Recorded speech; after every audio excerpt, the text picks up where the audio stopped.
Hola, bienvenidos a tu podcast favorito, Hablando con la Biblia. Hola, ¿qué tal? Muy buen día. Qué bueno que nos acompaña en otro episodio más de su podcast Hablando con la Biblia. Es un gusto saludarle. Espero que se encuentre muy bien. Y bueno, pues aquí nos acompañan de nuevo nuestros hermanos. Hola, ¿qué tal? De nuevo, qué gusto estar aquí con ustedes y que nos escuche también, poderle ayudar. Hola, ¿qué tal de nuevo a todos? Es un gusto nuevamente estar con ustedes para ver este nuevo tema que tenemos el día de hoy. Y bueno, de antemano les pedimos disculpas porque después de muchos intentos, tratar de mejorar para que tenga mejor calidad el audio, el video y todo, pues hemos pasado por muchas pruebas porque no somos técnicos, pero lo hacemos con cariño para que usted pueda disfrutar mejor de nuestros episodios. Y bueno, el día de hoy vamos a tocar un tema muy interesante, hermanos, que precisamente son las reuniones de una asamblea o de una iglesia local. Ya habíamos hablado episodios anteriores de cómo es que se conforma una iglesia local, qué es lo que hace una iglesia. Ya habíamos dicho que no es un edificio, que primero se predica el evangelio, luego un grupo de personas cree, después se reúnen en el nombre del Señor y pues empieza a tomar ya como una iglesia local. Pero ahora vamos a ver cuáles son las reuniones que establece Dios en una iglesia local. Habíamos hablado que lo importante en las reuniones es tomar el patrón bíblico, ¿sí? Hay algunos lugares que tienen una costumbre que se sigue haciendo desde el pasado. Hay algunos otros que tal vez van a poder adoptar costumbres por los tiempos nuevos, etcétera. Pero que lo que está en la Biblia no es ni una costumbre pasada ni algo que está por venir, sino que es algo que ya está establecido por Dios. Y aunque haya sido una asamblea que se estableció en el primer siglo de la iglesia, o si el Señor tarda en venir, que se establezca en 20, 50, 100 años más, se debe de seguir el patrón bíblico. Ahorita a mí hablabas, por ejemplo, de que hay lugares que hacen reuniones pues que no son bíblicas y las tomas como si fueran bíblicas, Sí. ¿no? Sí, así es. Sí, y es importante, bueno, vamos a tratar de explicar las bases bíblicas de las reuniones que nosotros tenemos como asamblea y otras iglesias más. Pero también es importante, como decíamos Paco, recalcar cuáles han sido reuniones que no están en la Biblia. Uh-huh. Y bueno, yo creo que también conforme vamos a ir explicando, vamos a ir tocando algunas de esas reuniones, pero sí hay diferentes, no sé, religiones, denominaciones que tienen algunas reuniones que pues en verdad no tienen base bíblica. Entonces queremos más que nada enfatizar las reuniones que tenemos como principios pues, en la palabra del Señor. Sí, también hay otras cosas importantes que notar. Por ejemplo, lo habíamos comentado, ninguna reunión es más que otra. Uh-huh. Todas tienen su importancia delante de Dios, todas son útiles para la asamblea, para la iglesia. Y también algo muy importante es que en las reuniones tampoco, así como en una iglesia, no hay un líder de esa reunión. Uh-huh. Todas las reuniones, el centro de atención debe ser el Señor Jesucristo. Lo importante de ir a la iglesia debe ser el Señor Jesucristo. Entonces también vamos a tocar ese punto de que no hay un líder de cierta reunión o también de cierta iglesia. Uh-huh. Y habíamos tocado en otros episodios anteriores acerca de los dones. Uh-huh. Entonces, habíamos leído que los dones eran para ejercitarnos y para nuestro propio beneficio. Uh-huh. Entonces, obviamente esos dones se aplican en cada reunión, como vamos a ir tocando más adelante. Sí. Bueno, igual nada más para mencionar así como aspectos muy generales, ya Josué ha mencionado uno. No hay ninguna reunión más importante que otra, puesto que el Señor mismo dice en Mateo 18:20, donde están 2 o 3 congregados en mi nombre, ahí estoy yo en medio de ellos. Y cuando dice congregados, precisamente es eso, cuando uno se reúne como asamblea o como iglesia local. Así que si es una reunión, otra de las que vamos a ver más adelante, todas delante del Señor son importantes.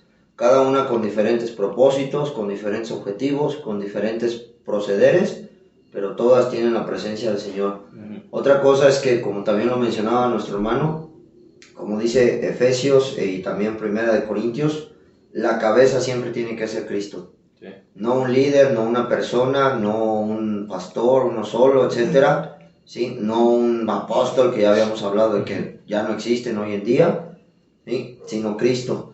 Otra cosa es que deben de ser reuniones espirituales, como dice Primera de Corintios 14, en Romanos 12 también lo podemos encontrar. Son reuniones espirituales, no carnales. Y hace ratito que mencionábamos, desgraciadamente muchas denominaciones, religiones han hecho reuniones carnales, donde lo único que se busca es satisfacer la carne, evangelios de prosperidad, reuniones de sanaciones, reuniones de sacar demonios, de alabanzas, de música, conciertos, qué sé yo, ¿no? Mencionabas, Josué, de los santos episodios que intentamos, que la historia esa que tú decías de una persona que ponía un concierto de alguno de los artistas modernos, y de pronto ponía según una reunión de una denominación cristiana, de etcétera, cristianos, y decía, pues no se ven diferencias. Sí. O sea, en el concierto de música de pop, de reggaetón, lo que haya sido, se veía lo mismo, gente gritando, bailando, etcétera, y en la reunión disque bíblica que hacen muchas denominaciones, o sea, era lo mismo. O sea, solo es carnal, pero no es espiritual. Y las reuniones tienen que ser espirituales, ¿sí? ¿Y por qué decimos que deben de ser espirituales? Porque quien las dirige no es el hombre, sino que deben de estar dirigidas por el Espíritu Santo. Así es. Sí, el Espíritu Santo es el que debe de dirigir la reunión. Entonces eso es muy importante. Que no las debe dirigir un líder, que no las debe de dirigir cierta persona, sino que verdaderamente es muy importante que las dirija el Espíritu Santo. Es decir, que él obre en alguno de los hermanos. Ya habíamos hablado que los varones son los que hablan de manera pública, para que obre, para que dé una enseñanza, para que dirija el estudio bíblico, qué sé yo, pero que verdaderamente sea el Espíritu Santo el que dirija la reunión, no que sea específicamente uno solo o solamente el líder, sino que el Espíritu Santo va a utilizar, como ya lo has dicho bien, Miguel, los dones de cada uno de los creyentes, en este caso los varones, que son los encargados de enseñar de manera pública, para poder dirigir una reunión. Fíjate, algo importante también acerca de las reuniones, y lo comentabas, son espirituales, pero a la vez también son sencillas. Obviamente en la palabra de Dios encontramos, el apóstol Pablo pudo decir que todo con orden. O sea, y si uno va a hablar, que calle el otro. Entonces las reuniones son muy muy sencillas. No hay nada fuera de lo común, o fuera de lo normal, porque así era el Señor Jesucristo también. O sea, son reuniones sencillas, pero a la vez importantes delante del Señor. Y la otra cosa es que tú lo nombrabas, que la cabeza es el Señor Jesucristo. Y dice la palabra de Dios que Él es el mediador entre Dios y los hombres. ¿Y a qué voy con esto? Porque hay denominaciones o sectas o religiones donde creen que el centro o el que es mediador entre Dios y los hombres es el cierto líder. Obviamente, sin ofender, conocemos a la religión más grande, tiene su líder que creen que él es el mediador entre Dios y los hombres. Entonces tenemos reuniones sencillas donde la cabeza, como decíamos, es el Señor Jesucristo, y nosotros con sencillez participamos, y como dice la palabra de Dios, enseñándonos los unos a los otros, obviamente con base siempre de la palabra del Señor. Hay veces que en las reuniones damos ejemplos, no sé, de experiencias de nuestra vida, pero tratamos de que el 100% sea sacado como base de la palabra de Dios, porque hay reuniones donde la Biblia se pone a un lado y hablo mi experiencia, hablo mis sueños. Se empieza a hablar como de motivación, exactamente, de psicología, qué sé yo. Y no digo que sea malo, ser motivado está bien, pero obviamente el centro es el Señor Jesucristo, pero y las reuniones es importante hablar del Señor Jesucristo. Una reunión espiritual. Exactamente. O sea, las reuniones de una iglesia local tienen que ir enfocadas a lo espiritual. Como tú dices, no está mal que uno escuche de un hermano algún consejo para su trabajo o qué sé yo, pero cuando es la reunión tiene que ser espiritual. Y otros puntos importantes también, y ya lo hemos tocado de manera particular, es la importancia de congregarse. Si quiere, usted puede buscar el episodio para que también vea por qué nos congregamos o por qué asistimos a la iglesia. Otro punto importante también es el silencio de la mujer, que también ya tuvimos un episodio específicamente de eso y lo puede checar, porque es que la mujer guarda silencio en la congregación. Entonces, con todo respeto, pero si vemos una reunión donde está una pastora o una mujer enseñando, pues lamentablemente es algo que la Biblia no enseña. Rápidamente, yo creo que la Biblia es muy clara en explicar cómo se debería hacer una reunión. Y no nada más está lo doctrinal, sino vemos ejemplos exactamente de cómo fue. Obviamente el libro de los Hechos, y lo vamos a tratar de explicar, es un libro de transición. Entonces hay cosas que se dejaron de hacer y hay otras que se siguen haciendo. Entonces en las cartas que se escribieron a las iglesias vemos lo que se sigue haciendo. Algo que decíamos también es, Dios siempre ha dejado claro precisamente las instrucciones donde va a estar su presencia. O sea, nosotros lo podemos ver desde el Antiguo Testamento, que no estoy diciendo que las reuniones se tienen que basar en el Antiguo Testamento, simplemente es para ilustrar cómo Dios siempre ha dejado claro cómo todo se debe hacer con orden en donde va a estar su presencia. Cuando él iba a erigir el tabernáculo, cuando le dio a Moisés los planos, eran planos completamente ordenados. Los colores, las formas, los materiales, las dimensiones, todo. O sea, todo tenía un orden. No había nada en desorden, absolutamente nada. Cuando se va a construir el templo, de la misma manera. Siempre hubo orden. Y ahora en el nuevo pacto, que ya habíamos hablado que la presencia de Dios no es la iglesia como tal, como mucha gente lo piensa, el edificio, porque eso sí puede variar. Hay iglesias o más bien congregaciones, pues, o los grupos de personas que se congregan en edificios de láminas, otros de concreto, otros de tabla roca, otros de madera, porque verdaderamente eso ya no es lo importante, sino que la iglesia la forman los creyentes. Entonces el orden ahora no va a ir tanto a los edificios, a los materiales, sino a los creyentes. Entonces, por eso es importante saber los patrones bíblicos, es decir, lo que Dios ha mandado para que los que nos vamos a reunir en nombre del Señor y donde va a estar su presencia en medio, como Él lo ha dicho, que lo hagamos de forma agradable a Él. ¿Sí? Repito, en el tabernáculo se tenían los materiales, en el templo también, ahora ya no. Ahora ya no es materiales. Ya habíamos hablado también de cuando adoramos, que ya lo hacemos en espíritu. Entonces ahora va a ser el orden de los que nos congregamos, ¿sí? De las personas que se reúnen para estar en la presencia del Señor. Así es. Y también otra cosa muy importante, hay muchos que dicen o argumentan de que como ya los tiempos han cambiado, ya la iglesia tiene que ser moderna y ya hasta por ejemplo en internet venden camisas con versículos y tratan como de modernizar todo. Y ya por eso hacen conciertos y creen que ya eso es algo actual, pues que ya no tenemos que ser anticuados. Como a los jóvenes de ahora les gusta el reggaetón, vamos a meter en la reunión reggaetón cristiano. Pero cristiano. Vamos a meter rock, pero cristiano. Entonces, cosa que no existe, ¿verdad? Pero entonces eso no es correcto porque aunque los tiempos han cambiado y ya ha habido avances en la tecnología, pero la esencia de la reunión debe ser la misma. O por ejemplo... ¿O acaso porque hoy tenemos Zoom, las reuniones las vamos a hacer por Zoom y ya no vamos a venir a congregarnos? Pues no, o sea, nos tenemos que seguir basando a lo que dice la Biblia para hacer las reuniones. Y obviamente se puede hacer uso de la tecnología. Por ejemplo, ya si un hermano llega con su tablet y ahí trae su Biblia, pero se sigue leyendo la Biblia. ¿Sí? O viceversa. Sí, se tiene, por ejemplo, a lo mejor una pantalla a un lado para en congregaciones muy grandes, etcétera, para que los de atrás lo vean o no sé qué sé yo. Bueno, pero mientras se siga el patrón bíblico, lo demás, pues como dijimos, va a ser lo externo.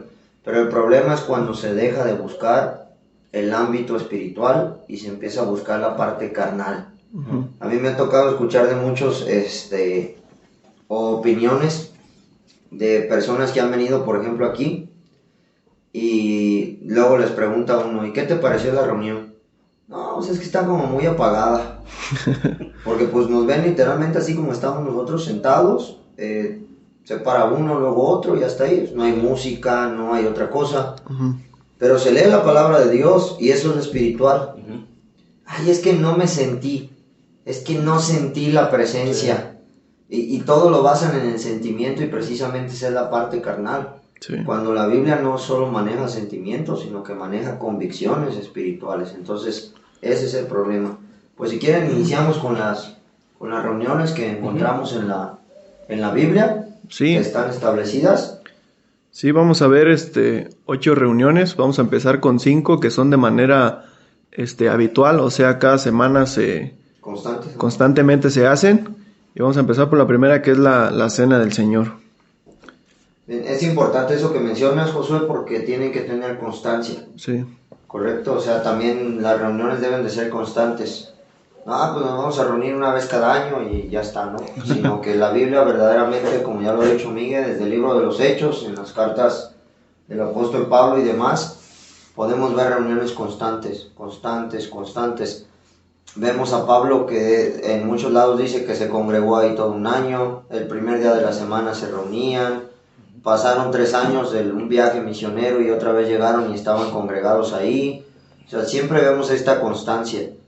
Y lo vemos desde Hebreos 10:25, no dejando de congregarnos como algunos tienen por costumbre. Entonces esto nos habla de que debe de ser una costumbre el congregarse.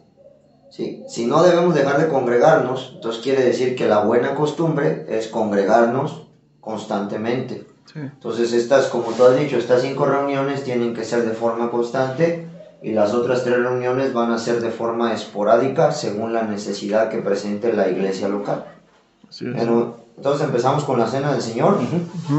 No sé si quieran citar algún versículo para iniciar. Yo aquí, por ejemplo, tengo 1 de Corintios capítulo 11. Me imagino que vamos a coincidir casi en todos los en los versículos. Lo voy a leer ya también para no ser muy invasivos, ya si alguien trae otro pues también lo lee para dar espacio a que todos participemos. 1 de Corintios capítulo 11 y vamos a leer del versículo 26.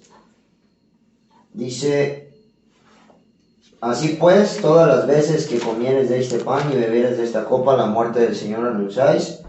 Dice también el 20 de 1 de Corintios 11:20, cuando pues os reunís vosotros, ahí está la palabra reunir, ¿sí? Esto no es a comer la cena del Señor. Entonces, lo que quiero aquí destacar nada más es lo siguiente: todas las veces que comieres este pan y bebieres esta copa, precisamente es de lo que estamos hablando. Si es todas las veces, quiere decir que es una reunión constante. Y por ejemplo, a mí me tocó estar en una denominación, no recuerdo qué denominación era para no ofender a ninguna, ni mucho menos. No recuerdo la verdad bien cuál era la denominación que tenía. Creo que presbiterianos o algo así. Pero la primera vez que yo vine aquí, yo vine a una reunión de Cena del Señor. Entonces yo ya tenía tiempo yendo a esa denominación y nunca había visto lo que vi aquí en la asamblea de la Rinconada. Entonces volví allá y les pregunté: oigan, ¿y por qué ustedes no hacen esto que yo vi que hacían allá? No, es que como es algo tan solemne la Cena del Señor, sí es bíblico, pero como es muy solemne, solo se tiene que hacer una vez al año. Pero aquí vemos eso todas las veces. Quiere decir que es algo constante. Y creo que ahorita van a citar algunos versículos. Dice el primer día de la semana, cuando os reunís, etc. Y lo otro que leí es: cuando pues os reunís vosotros. Y aquí está la palabra reunión. Como iglesia es una reunión, ¿sí? Cuando se reúnen los creyentes a celebrar la Cena del Señor. Sí. Yo el otro versículo que tengo es en Lucas 22:19. Dice: y tomó el pan y dio gracias y lo partió y les dio diciendo: esto es mi cuerpo que por vosotros es dado, haced esto en memoria de mí. De igual manera, después que hubo cenado, tomó la copa diciendo: esta copa es el nuevo pacto en mi sangre que por vosotros se derrama. Entonces, algo importante que podemos ver, dice: haced esto en memoria de mí. Realmente la Cena del Señor es una reunión muy importante porque hacemos memoria del Señor Jesucristo. Aunque todos los días podemos darle gracias a Dios por Cristo y recordar su obra en la cruz, pero ese día en especial nos reunimos para adorar a Dios. Y realmente esa es la adoración que Dios busca, una adoración en espíritu y en verdad, como dice ahí la Biblia. Hoy en día, como ya hemos dicho, hay muchas denominaciones que tratan de adorar a Dios como decías tú, Paco, con un concierto, con un escandalismo, con algo que no es agradable ante los ojos de Dios.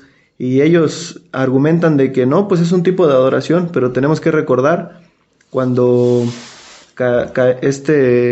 Abel y Caín ofrecieron una adoración a Dios. Sí. Hubo la adoración que le agradó a Dios y la adoración que no le agradó a Dios. Entonces, no todo porque digamos nosotros que es adoración quiere decir que es correcto, sino hay una adoración nada más que le agrada a Dios y es cuando se le menciona a su Hijo Jesucristo.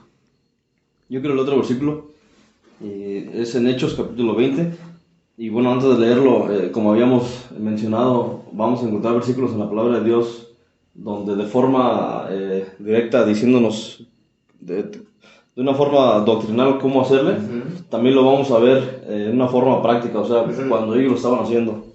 Y dice en Hechos capítulo 20 y versículo 7, el primer día de la semana, o sea, domingo, reunidos los discípulos para partir el pan, Pablo les enseñaba, habiendo de salir al día siguiente.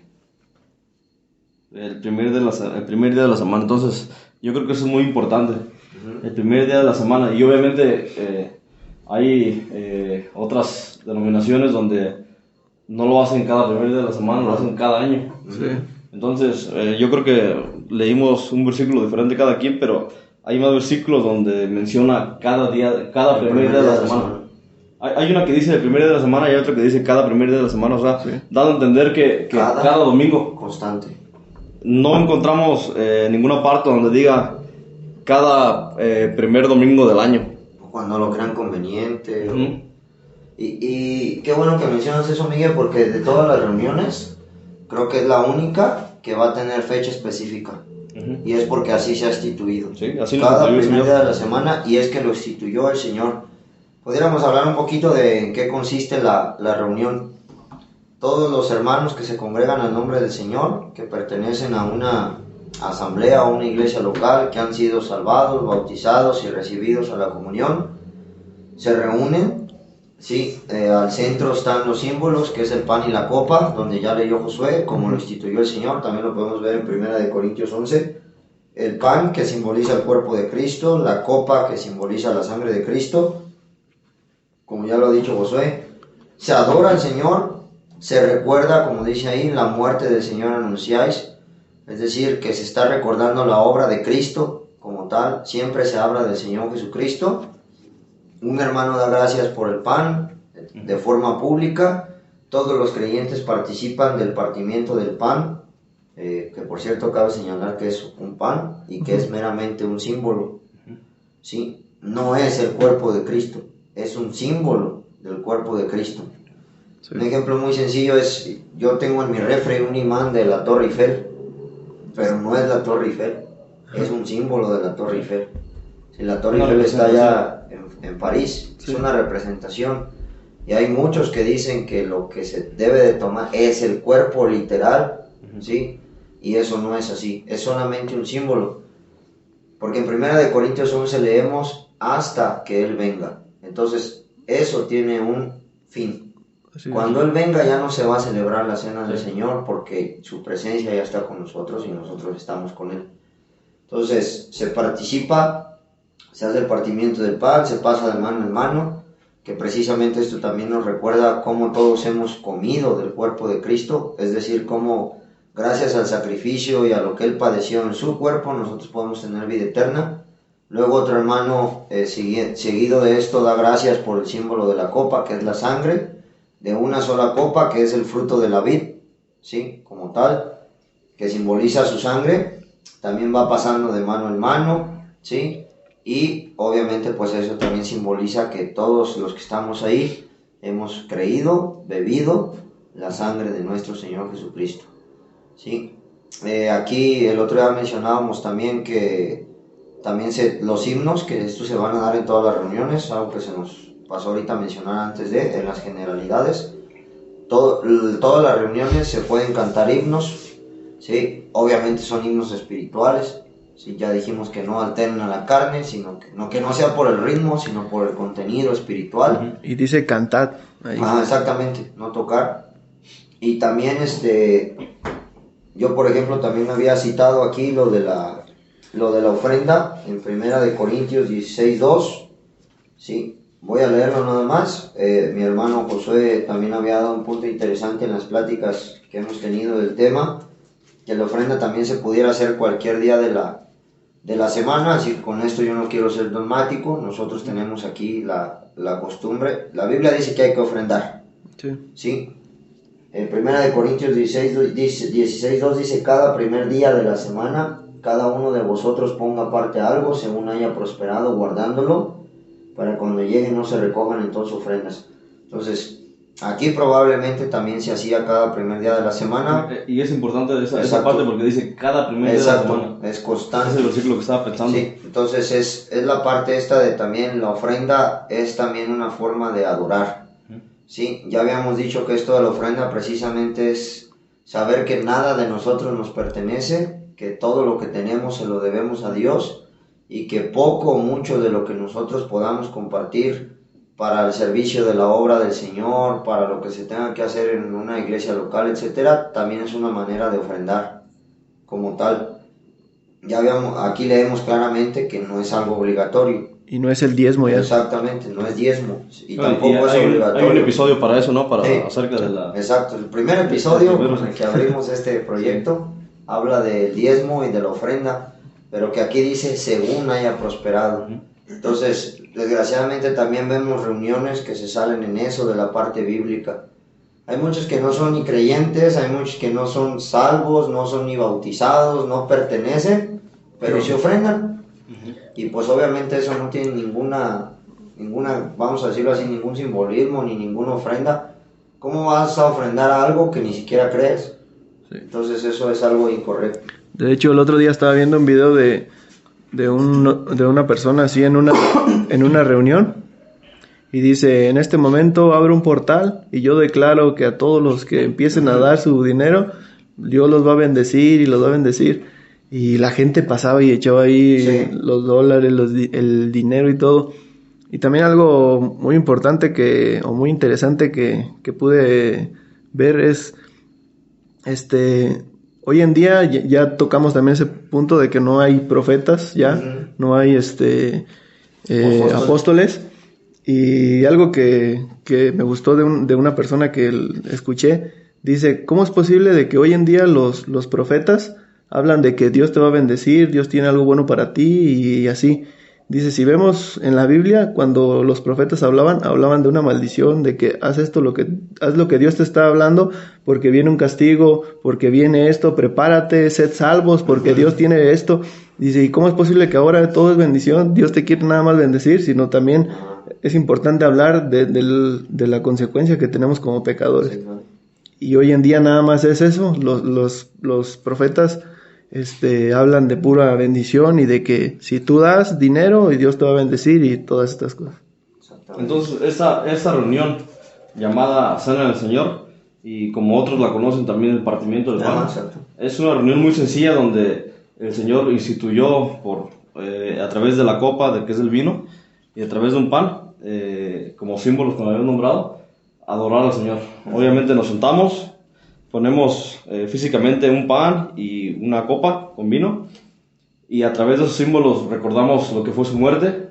Él dijo, tomad, esto es mi sangre que por vosotros es derramada, y comed esto que es mi pan que por vosotros es dado. Entonces recordamos a través del pan y la copa y adoramos, y recordamos la obra del Señor Jesucristo en la cruz del Calvario, específicamente cuando Él murió, cuando fue crucificado y cuando resucitó. Obviamente todos adoramos, y como lo decías, adoramos de una forma sencilla, espiritual. Recordemos cuando el Señor Jesucristo le dijo a la mujer samaritana que llegará el día en que ya no van a adorar en aquel templo, sino van a adorar en espíritu y en verdad. Obviamente adoramos en espíritu, porque a través de una forma espiritual adoramos, y a través del Espíritu Santo adoramos al Señor, y en verdad, pues que es la palabra de Dios, es verdad. Entonces, y es algo tan bíblico que vemos ahí en 1 Corintios 11, donde leímos que Pablo está reprendiendo a los corintios por no llevar bien la cena del Señor. Que ayer unos estaban comiendo como si fuera un desayuno, otros estaban adelantando, todavía ni siquiera estaban unos unidos, ellos ya estaban comiendo, sacaban su alimento que traían como si fuera cualquier cosa. Y Pablo les está reprendiendo y les está diciendo qué es lo que simboliza verdaderamente eso que están haciendo. Entonces realmente la reunión, lo más importante es el centro, que es el Señor Jesucristo. Porque se está haciendo memoria de él, eso es específico. Y dice se la hace memoria de él. Dice la palabra de Dios que cada vez que tomaran este pan y bebieran esta copa, la muerte del Señor anunciaría. Entonces a la vez es una reunión muy sencilla y muy solemne, pero es una reunión también muy importante. Y es un testimonio que la gente ve, o sea, se puede dar cuenta la gente, aunque no venga, que cada domingo nos reunimos para, a lo mejor no saben qué, pero de alguna manera se está haciendo testimonio de que recordamos la obra de Cristo. Y no debería hacerse costumbre de decir, otra vez otro domingo. Y obviamente deberíamos de hacerlo esperando hasta el Señor venga. Exacto. Obviamente sabemos que el pan y la copa cesarán porque ahora le veremos físicamente. Así es. Pues brincamos a la siguiente. Sí. Otra reunión bíblica. Bueno, antes de brincar, la cena del Señor, pues obviamente el horario puede variar, pero lo que importa es que sea el primer día de la semana como tal. Sí. Creo que también es importante, por ejemplo, una iglesia local es porque está en una localidad. Ajá. O sea, en las iglesias que vemos en la Biblia siempre habla del lugar, Sí, la que del está lugar. en Éfeso, en Pérgamo, etcétera, Sí. ¿no? Y es importante ver cómo la iglesia se juntaba, ya sea en una casa, ya sea en alguna propiedad, no sé, pero se juntaban y hacían el partimiento del pan. Al principio en Hechos eran tantos que hacían el partimiento del pan. Uh-huh. Y nunca vamos a ver en la palabra de Dios que las familias por separados en sus casas pueden partir el pan. Lo que quería llegar, pues, Sí. que no se puede juntar una parte y decir, pues vámonos acá y allá lo hacemos, ¿no? Ajá. Sí, separarse Por eso es individualmente. reunidos como Sí. iglesia. Ujú. Sí. Y es que también cabe recalcar que cuando uno adora, obviamente adora al Señor Jesucristo, pero también uno está escuchando esa adoración. Claro. No nada más es al oído del Señor, que es lo principal del Padre, pero también uno escucha y se alegra y aprende. se admira y aprende de adoraciones de otros. Así es. Bueno, vamos a brincar a la reunión de oración, entonces, es otra de las reuniones que están establecidas en la Biblia. Yo voy a leer en una porción que es Hechos capítulo 4 y el versículo 3. Hechos capítulo 4 y el versículo 3. Como siempre le recordamos, es importante que usted vaya también, 31, Hechos 4, 31, que usted vaya también, leyendo en su Biblia, que usted lo vaya consultando para que vea que lo que decimos no es nuestra idea, sino que verdaderamente está puesto en la Biblia. Hechos 4:31, una disculpa, dice, cuando hubieron orado, entonces aquí está, cuando hubieron orado, el lugar en que estaban congregados tembló. Entonces aquí está lo que estábamos diciendo ahorita, estaban congregados y hubieron orado. Entonces eso nos habla de que estaban juntos como asamblea local, como iglesia local, congregados y habían orado. Y todos fueron llenos del Espíritu Santo y hablaban con denuedo la palabra de Dios. Hay otro más adelante, en Hechos 12:5 también. Me imagino que también eso lo van a tener mis hermanos. Así que Pedro estaba custodiado en la cárcel. Y aquí no hay otro versículo, creo yo, más claro que este. Pero la iglesia hacía sin cesar oración a Dios por él. La iglesia hacía sin cesar oración a Dios. Entonces, cada uno de nosotros que somos creyentes tenemos este privilegio, iba a decir responsabilidad, pero en realidad es un privilegio, de individualmente orar con Dios. Ya habíamos hablado de la comunicación que tenemos con Dios, también tenemos otro episodio de la oración, cuál es la actitud para orar individualmente, pero aquí vemos la oración colectiva. Estaban congregados y como iglesia, entonces también una iglesia se debe de reunir para orar a Dios.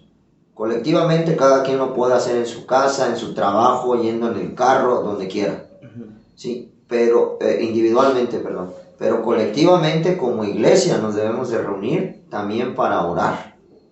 Sí, para orar y para estar sujetos a la voluntad de Dios.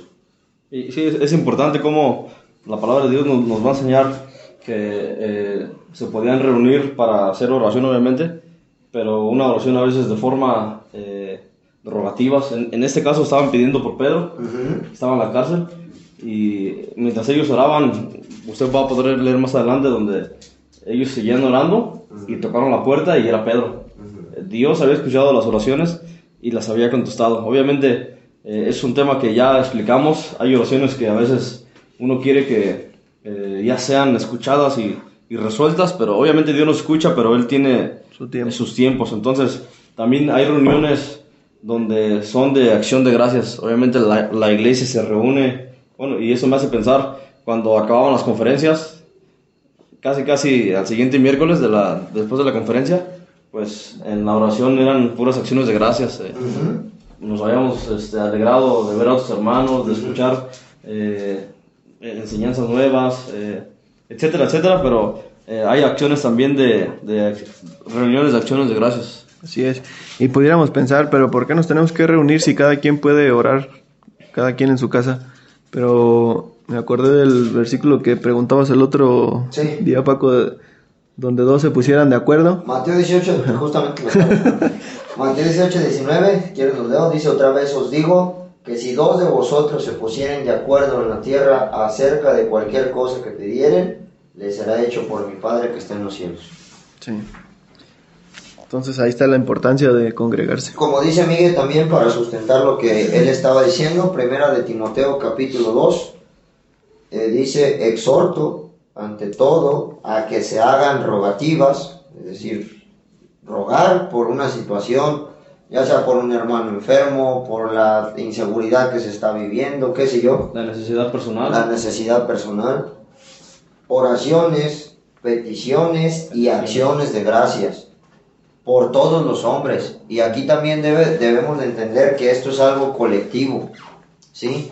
O sea, una asamblea, una iglesia local que también ora por lo que está sucediendo a su alrededor, sean creyentes o no, eso también es bien visto delante de Dios. Vamos aquí en el versículo 2, dice: por los reyes y por todos los que están en eminencia, para que vivamos quieta y reposadamente en toda piedad y honestidad, porque esto es bueno y agradable delante de Dios nuestro Salvador. Entonces, cuando una asamblea se reúne para orar, eso es bueno y agradable delante de Dios. A Él le agrada verdaderamente ver que todos aquellos que Él ha salvado, que todos aquellos que han sido bautizados y recibidos a la comunión de una congregación, de una asamblea, se reúnen para orar. Eso es agradable delante de Él.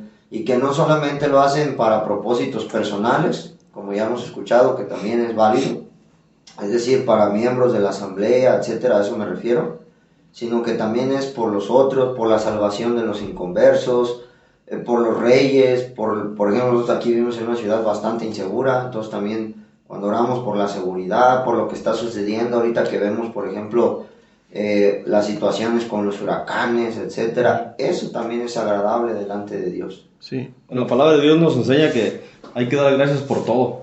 Hay veces que nos pasa algo y nos enojamos, pero ya después recapacitamos y decimos, bueno, pues creo que Dios estuvo en control, ¿verdad? O sea, me iba a pasar esto y pues ahora veo que Dios estuvo en control. Entonces, cuando oramos, obviamente hay que dar gracias por todo. Y eso, estaba pensando justamente en eso que le dice Paco, cómo la palabra de Dios nos exhorta también a pedir por otros. Obviamente, no nada más pedimos por los que estamos congregados y nosotros, no, pedimos también por el vecino, por el amigo, o sea, obviamente también pedimos por otros y obviamente deberíamos de pedir primero por su salvación, pero también nos exhorta a pedir por, en ese caso, por los reyes, por los gobernantes. Y o sea, obviamente por eso nosotros, bueno, y no es que lo diga yo, pero no deberíamos de meternos tanto en la política, porque ¿Sí? si la Biblia nos enseña a dar gracias por los gobernantes, yo no puedo decir, no, por ese presidente yo no voy a dar gracias, porque me cae mal y yo no soy de ese lado. Obviamente voy a dar gracias por él, porque si está ahí, y pedir, obviamente. Porque Dios permitió que quedara. ¿Sí? Y que le dé sabiduría, ¿Sí? pues. Sí, en lugar Obviamente, de sí lo puso dejarme. el pueblo de una forma democrática, pero fue la voluntad de Dios también. O sea, Dios está en control de todo. Dios pone y quita reyes. Dios pone y quita, entonces es un ejemplo nada más Es en pedir, ese caso, exactamente. exactamente. Entonces, una vez escuchaba un buen comentario de un creyente sobre eso, que un creyente, la preocupación que debe de tener de la política es orar por los que están en el poder. Pero no es que se debe de hacer militante, no defender colores, sino orar por el que está. Orar por el que está, o sea, eso es lo que dice la Escritura. Y precisamente por eso lo decía, porque yo no puedo decir, yo soy de ese lado y ganó él, y entonces, entonces no lo apoyo. Más bien voy a orar porque lo quiten. No, porque no es lo que manda la Biblia, ¿sí? Exactamente. Entonces ya vemos que esta reunión, para más o menos ver la forma de proceder, ahí es donde entra también esta parte del orden, como podemos ver también en Primera de Corintios. Estamos reunidos como iglesia local, se levanta, ya lo hemos dicho y lo hemos dicho bastantes veces, los hombres son los que tienen la responsabilidad de manera pública y audible de levantarse, orar, de enseñar la Escritura. En este caso estamos hablando de la oración. Se levanta un hermano, los demás callan, ¿sí? Y la misma Escritura dice ahí en 1 Corintios 11, no traigo la cita ahorita en la mente, pero dice que para que los demás también digan el amén.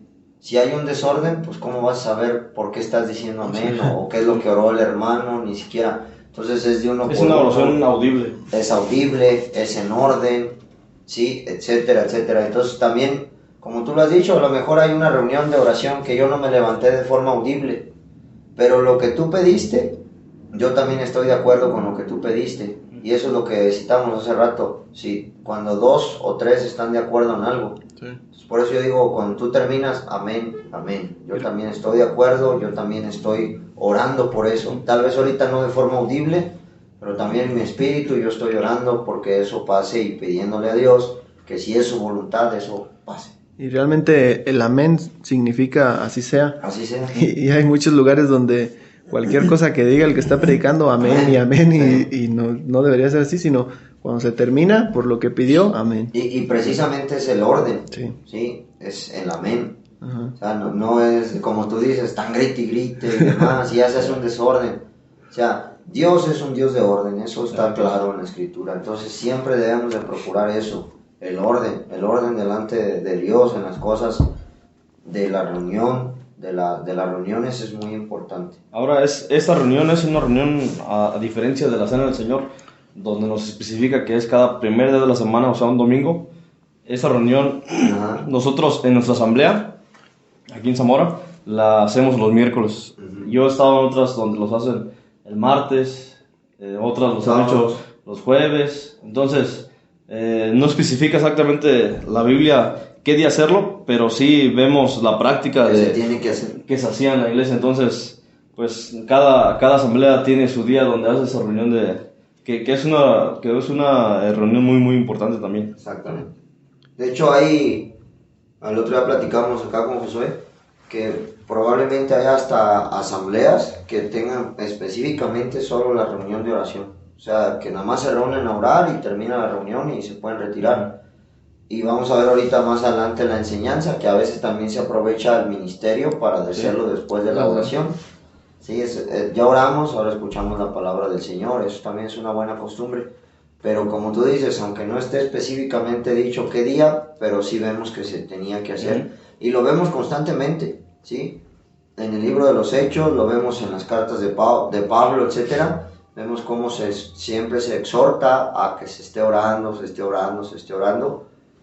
Personalmente, pero aquí nos estamos enfocando como iglesia local. Algo importante que obviamente en todos los versículos que vamos a ver nombra la forma de cómo hacer la reunión. Del lado más como práctico espiritual, obviamente aquí pues era una reunión de oración, ¿verdad? En la de la Cena del Señor era una reunión de adoración donde se recordaba, y obviamente en ninguna vamos a ver en que nos enseñe en qué forma sentarnos, por ejemplo, y eso lo digo para que la gente como que no se pierda en ese aspecto del lado de cómo vamos a sentarnos, o quién es allá o quién es acá, porque obviamente nosotros tratamos de hacerlo de una forma sencilla y práctica. Nos sentamos todos, viendo todos al frente, quizás otros se sienten en una rueda, no sé. Pero la Biblia nos enseña de que, por ejemplo, en esta fila se van a sentar las mujeres, y ahora en esta todos los hombres, y va a haber una separación. O no dice de que en esto todos van a traer playera blanca. Obviamente ya eso es... Acaban ahí los líderes, en las sillas de ándale, atrás, los hijos de los hasta líderes, enfrente los líderes. y hasta atrás los que acaban de entrar. Esto es algo que no tiene mucho significado en la palabra de Dios. Lo importante es la oración y a quién se le pide. Entonces, yo creo que eso es una forma práctica de hacerlo, porque a veces la gente se pierde en cómo vamos a arreglarnos y En los legalismos. y en el legalismo, exactamente, y le da más importancia exactamente al legalismo de una forma que a lo mejor no se dan cuenta que ya es legalista, pero sí, o sea, por ejemplo, en todos sus lugares se van a sentar todas las mujeres y acá los hombres, o sea, empiezan a meterse en el legalismo y pues la Biblia no enseña eso. Todas las reuniones son muy prácticas y de una forma sencillas. Así es. Bueno, pues si quieren, brincamos a la siguiente. Sí. La siguiente reunión va a ser una reunión de enseñanza, o que también se le conoce en muchas asambleas como el ministerio de la enseñanza de la palabra de Dios como tal. Esta reunión, como lo mencionamos también, va a tener como característica pues que es donde se enseña la doctrina. Sí, es donde se abre la escritura, un hermano de forma pública da un mensaje basado en la escritura, con la prominencia que debe tener la escritura, ¿sí? Que es la palabra de Dios, y se enseña de manera pública. Y vemos que Pablo les escribe, creo que es a los Efesios, si no me equivoco: no he rehusado a enseñarles todo el consejo de Dios. O sea que toda la escritura puede ser útil. Vemos también algunos otros versículos que más adelante probablemente vamos a citar, sobre el objetivo de esta reunión. Y vamos a leer un poquito también igual ahí en el libro de los Hechos, capítulo 11 y el versículo 26. Hechos 11, 26. Dice: y se congregaron ahí. Otra vez vemos la palabra congregaron, es decir, estaban reunidos como iglesia. ¿Sí? Esa es la palabra congregación o congregaron. Y allí todo un año con la iglesia. Aquí vemos otra vez la ratificación. Congregaron con la iglesia, es decir, formaban parte. No en la iglesia. Exacto, formaban parte de. Y enseñaron a mucha gente. Aquí está esta reunión de enseñanza. Y enseñaron a mucha gente, y a los discípulos se les llamó cristianos por primera vez en Antioquía. Pero enseñaron, ¿sí? Y esto es precisamente lo que nosotros debemos de tener como objetivo en esta reunión: la enseñanza pública de la palabra de Dios. Y vamos a ver más adelante algunos versículos de qué es esta enseñanza o en qué debe de consistir como tal. Yo tengo el versículo de Hechos 13, pero del 1 al 4.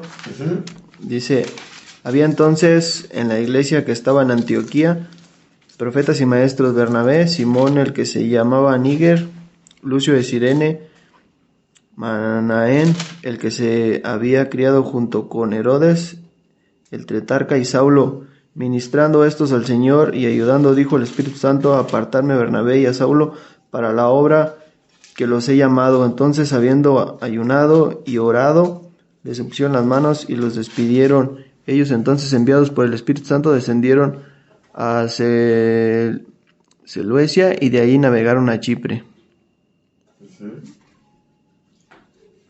Decía yo que el objetivo de esta reunión precisamente es la enseñanza, pero como ya lo habíamos dicho al principio, no la enseñanza de mis vivencias, no la enseñanza de mis consejos, no la enseñanza del éxito que yo he tenido en la vida, etcétera. Que como dijimos al principio, o sea, fuera de la reunión no está mal platicar con algún hermano de cómo nos ha ido, de las cosas que el Señor ha hecho con nosotros, etcétera. Pero cuando es la reunión de enseñanza como tal, precisamente se trata de enseñar la palabra de Dios. Vemos en 2 de Timoteo capítulo 3 y versículo 16, dice: toda la escritura es inspirada por Dios y útil para enseñar. Entonces la escritura es útil para la enseñanza, para redarguir, para corregir y para instruir en justicia. Entonces esta reunión precisamente va a tener estos objetivos: enseñar, instruir, corregir y redarguir, ¿sí? Entonces, cuando un hermano se levanta a dar una enseñanza de la Escritura, debe de tener claro estos objetivos, para poder enseñar de algún pasaje de la Escritura, para poder corregir, para poder instruir, para poder redarguir. Y el fin o el propósito es lo que dice el versículo 17, ahí 2 Timoteo 3:17, a fin de que el hombre de Dios sea perfecto, enteramente preparado para toda buena obra. Entonces, esta reunión debe tener ese objetivo, como ya dijimos, no va a ser una enseñanza carnal, sentimental, de buena motivación, de etcétera, ¿sí? Yo muchas veces he escuchado y repito, hay mucha gente que luego, por ejemplo, dice, ay, voy a ir a la reunión tal fulana, porque cuando salgo de ahí salgo bien motivado para el trabajo.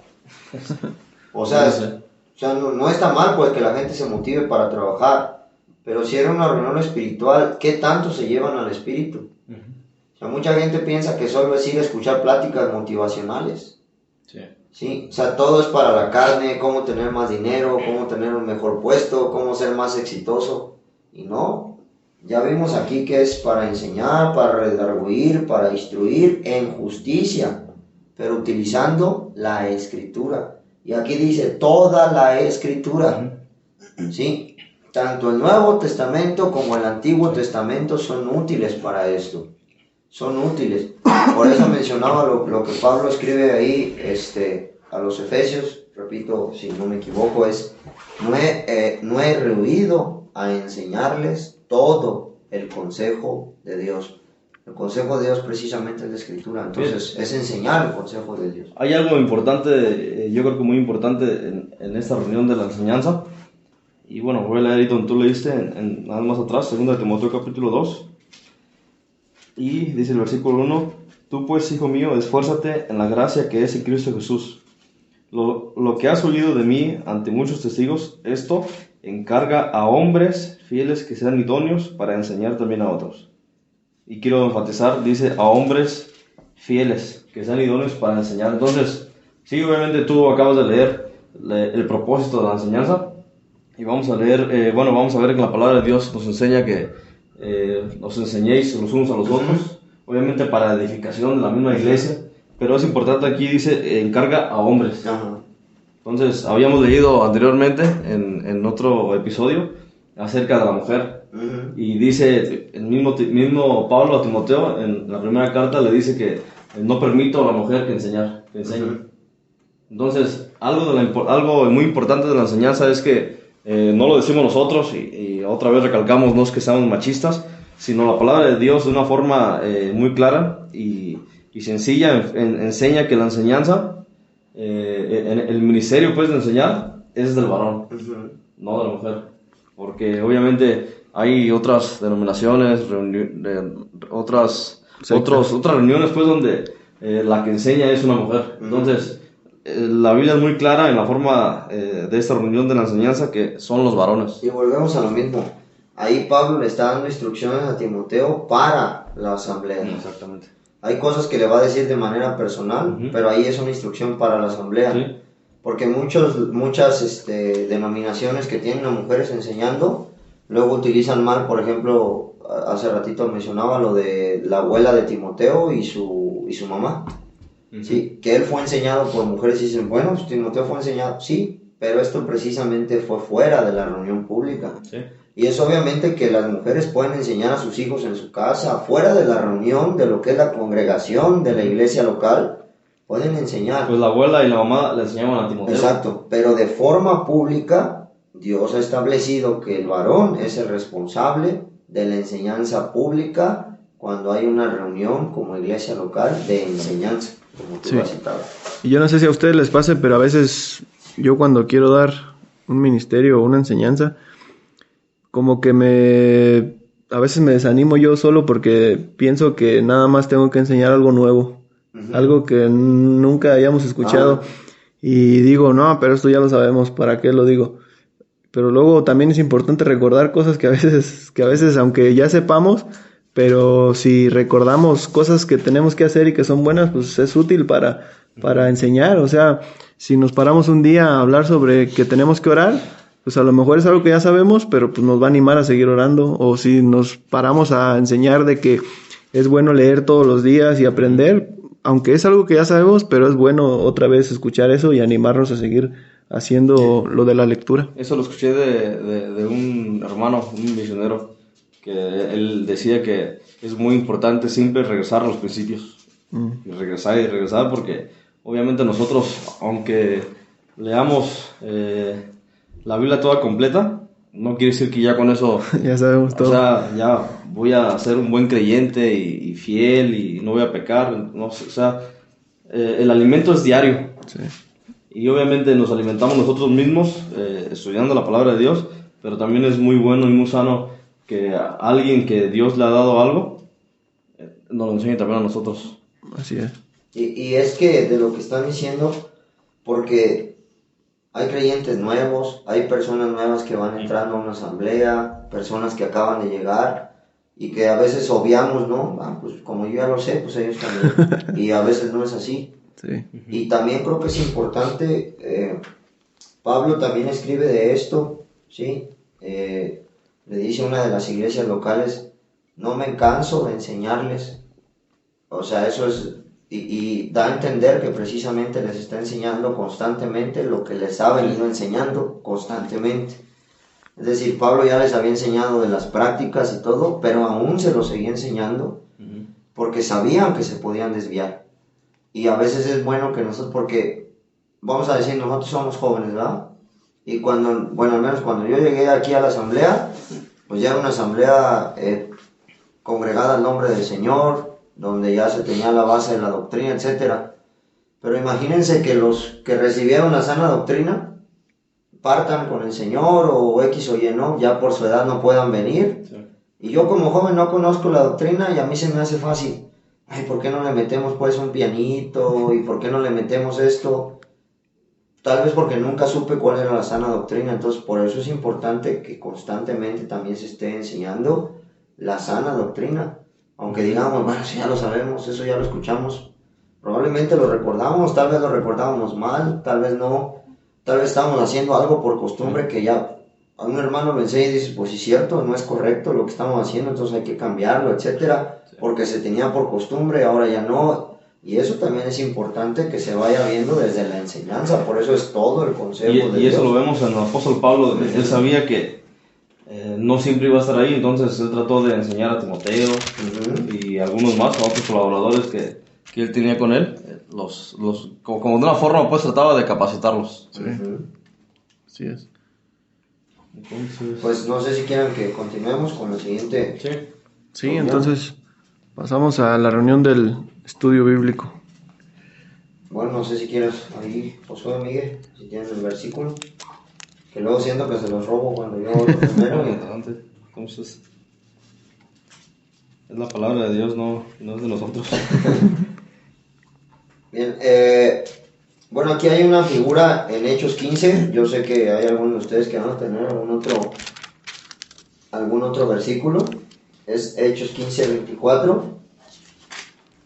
Bueno, voy a leer un poquito más arriba, del 22, Hechos 15, 22.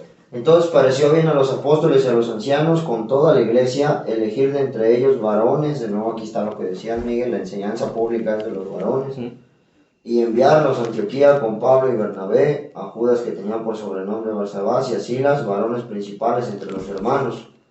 Antes que nada aquí quiero notar que no es un solo hombre. Pablo, Bernabé, Judas, Barsabás por sobrenombre y a Silas.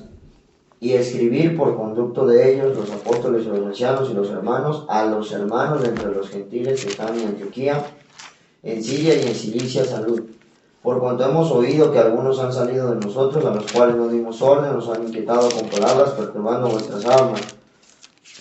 Luego voy al 26, dice, hombres que han expuesto su vida por el nombre de nuestro Señor Jesucristo, y dice el 27, así que enviamos a Judas y a Silas, los cuales también de palabra os harán saber lo mismo.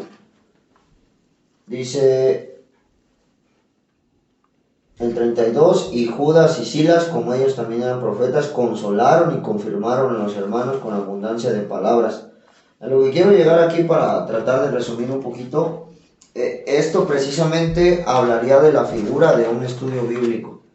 Es decir, aquí se está dando una situación en una de las iglesias locales, como ya lo has mencionado tú al principio, Miguel, este es un libro de transición, ¿sí? aquí se está escribiendo, pero lo importante de esto es que estos hermanos, Pablo, Silas, Barsabás y Bernabé,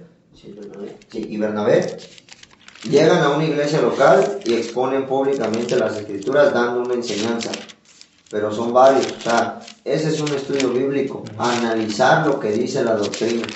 En aquel entonces se estaba poniendo que los nuevos creyentes o los gentiles también tenían que seguir cumpliendo la ley. Y aquí vemos que se van a dar instrucciones donde los gentiles ya no tenían que seguir cumpliendo la ley y se les van a dar instrucciones de lo que ellos tenían que hacer. Entonces, el estudio bíblico tiene esta idea de que se lea la Biblia, que se lea una porción de la Escritura, un libro de la Escritura, y que se vaya analizando versículo por versículo, capítulo por capítulo, qué es lo que dice.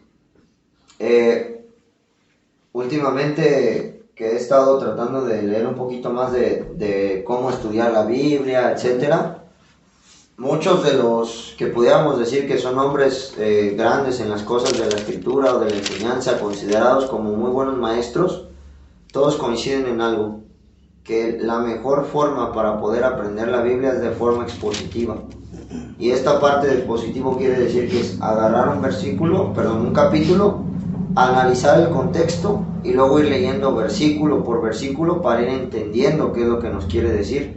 Y precisamente es lo que se debe de hacer en un estudio bíblico y es lo que nosotros hacemos en el estudio bíblico. Sí. Se agarra un libro de la Biblia y se va estudiando capítulo por capítulo y versículo por versículo. Siempre se da primero lectura a todo el capítulo, luego se da una introducción a lo que es el capítulo y ahí va versículo por versículo. Y mencionaba esto como figura porque participaban hermanos, o sea, no solo era de uno solo, no solamente era Pablo, sino que también estaba Bernabé, o sea, eso era una forma colectiva precisamente en la que iba a estar funcionando el estudio bíblico. Entonces, por ejemplo, como lo estamos haciendo ahorita, obviamente esto es un esfuerzo, no es una reunión, pero nada más es para ilustrar. Si por ejemplo yo digo algo erróneo, ¿sabes? Y Miguel me dice, ¿sabes qué, hermano? Eso no es lo que dice ahí, el contexto está esto, aquello, ok, tienes razón tú, tengo razón yo, la escritura dice esto, la escritura dice aquello, participa Josué, participa otro hermano, etcétera, y precisamente esa es la manera que se va aprendiendo también de forma colectiva la doctrina. No sé si tengan algún otro... Sí, yo iba a leer nada más de cuando el Señor Jesucristo de joven iba al templo, dice, pero como no le hallaron, volvieron a Jerusalén buscándole, y aconteció que 3 días después le hallaron en el templo sentado en medio de los doctores de la ley, oyéndoles y preguntándoles, y todos los que le oían se maravillaban de su inteligencia y de sus respuestas. Entonces, de alguna manera, escuchaban las respuestas del Señor Jesucristo y se maravillaban. Entonces, yo sé que no somos el Señor Jesucristo, pero de alguna manera cuando hay un hermano que es sabio en las escrituras o que estudia, pues es bueno también aprovechar esta reunión para preguntar, para aprender, para aclarar dudas, para aclarar cosas que a lo mejor no entiende uno, y pues por eso es bueno esta reunión también en ese sentido. Y hay hermanos que, bueno, todos podemos enseñar, ¿verdad? Porque aprendemos de la palabra de Dios, pero hay quienes tienen el don de la enseñanza. Sí, claro. Y obviamente, pues yo creo que uno se puede dar cuenta y pues aprendemos realmente del que tiene el don. Yo quiero leer un versículo también donde, como decía Paco, obviamente esa reunión se trata de dialogar, de entre todos, bueno, varones dentro de una asamblea, tratar de tocar un tema y empezarlo a aprender, a enseñar. Y dice en Hechos capítulo 20, también es un ejemplo de acerca de esta reunión. Y dice, ya lo habíamos leído, el primer día de la semana, reunidos los discípulos para partir el pan. Eso era la reunión de la cena del Señor. Y después dice, y Pablo les enseñaba, habiendo de salir al día siguiente, y alargó su discurso hasta la medianoche. Entonces, había aprendido que esta palabra de enseñar, como enseñaba, es una palabra griega que también quiere decir dialogar. Entonces, en esa reunión dialogaban también acerca de los temas que se estaban hablando. Sí, lo que dices precisamente, la raíz de dialogar tiene que ser entre dos personas. O sea, no puede haber un diálogo si no hay otra persona. Sí, sino que tiene que haber dos personas, entonces eso. Y es una forma también muy sana porque, como dices tú, obviamente yo leí y pues yo lo entendí mal, Yo tengo, bueno, yo digo, mi punto de vista es este, pero está mal. Pues alguien que a lo mejor fue guiado por el Espíritu Santo y él entendió, entonces en esta reunión pues me hacen entender a mí que pues que no es así como yo pienso, sino, y obviamente es muy importante esto de la Biblia, esto de la enseñanza. Obviamente yo puedo dar mi punto de vista, pero siempre tratando de darlo de la forma como es. Obviamente yo no puedo decir, yo lo entendí así y el hermano lo entendió así. Y creo que esa es la palabra exégesis, ¿no? O sea, sí. lo que el versículo quiere decir. Exactamente. Obviamente yo no puedo decir, pero este versículo para mí quiere decir esto. Ajá. Y tú dices, no, pero para mí no, tiene un exégesis y es lo que el Espíritu Santo quiere dar a entender a través de este versículo. Entonces, obviamente no nada más es leer, sino estudiar. Obviamente no nada más aquí puedo saber lo que quiere decir, sino tengo que leer más atrás o más adelante, pues, etcétera, etcétera.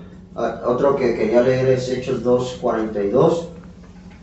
Y perseveraban en la doctrina de los apóstoles, en la comunión unos con otros, en el partimiento del pan y en las oraciones. Este versículo creo que resume todas las reuniones que hemos visto, pero dice perseveraban en la doctrina, y precisamente eso también es la imagen tanto de la enseñanza como del estudio bíblico, ¿sí? Es decir, se va estudiando precisamente un libro, y esto es muy importante, y creo que esto es muy sano.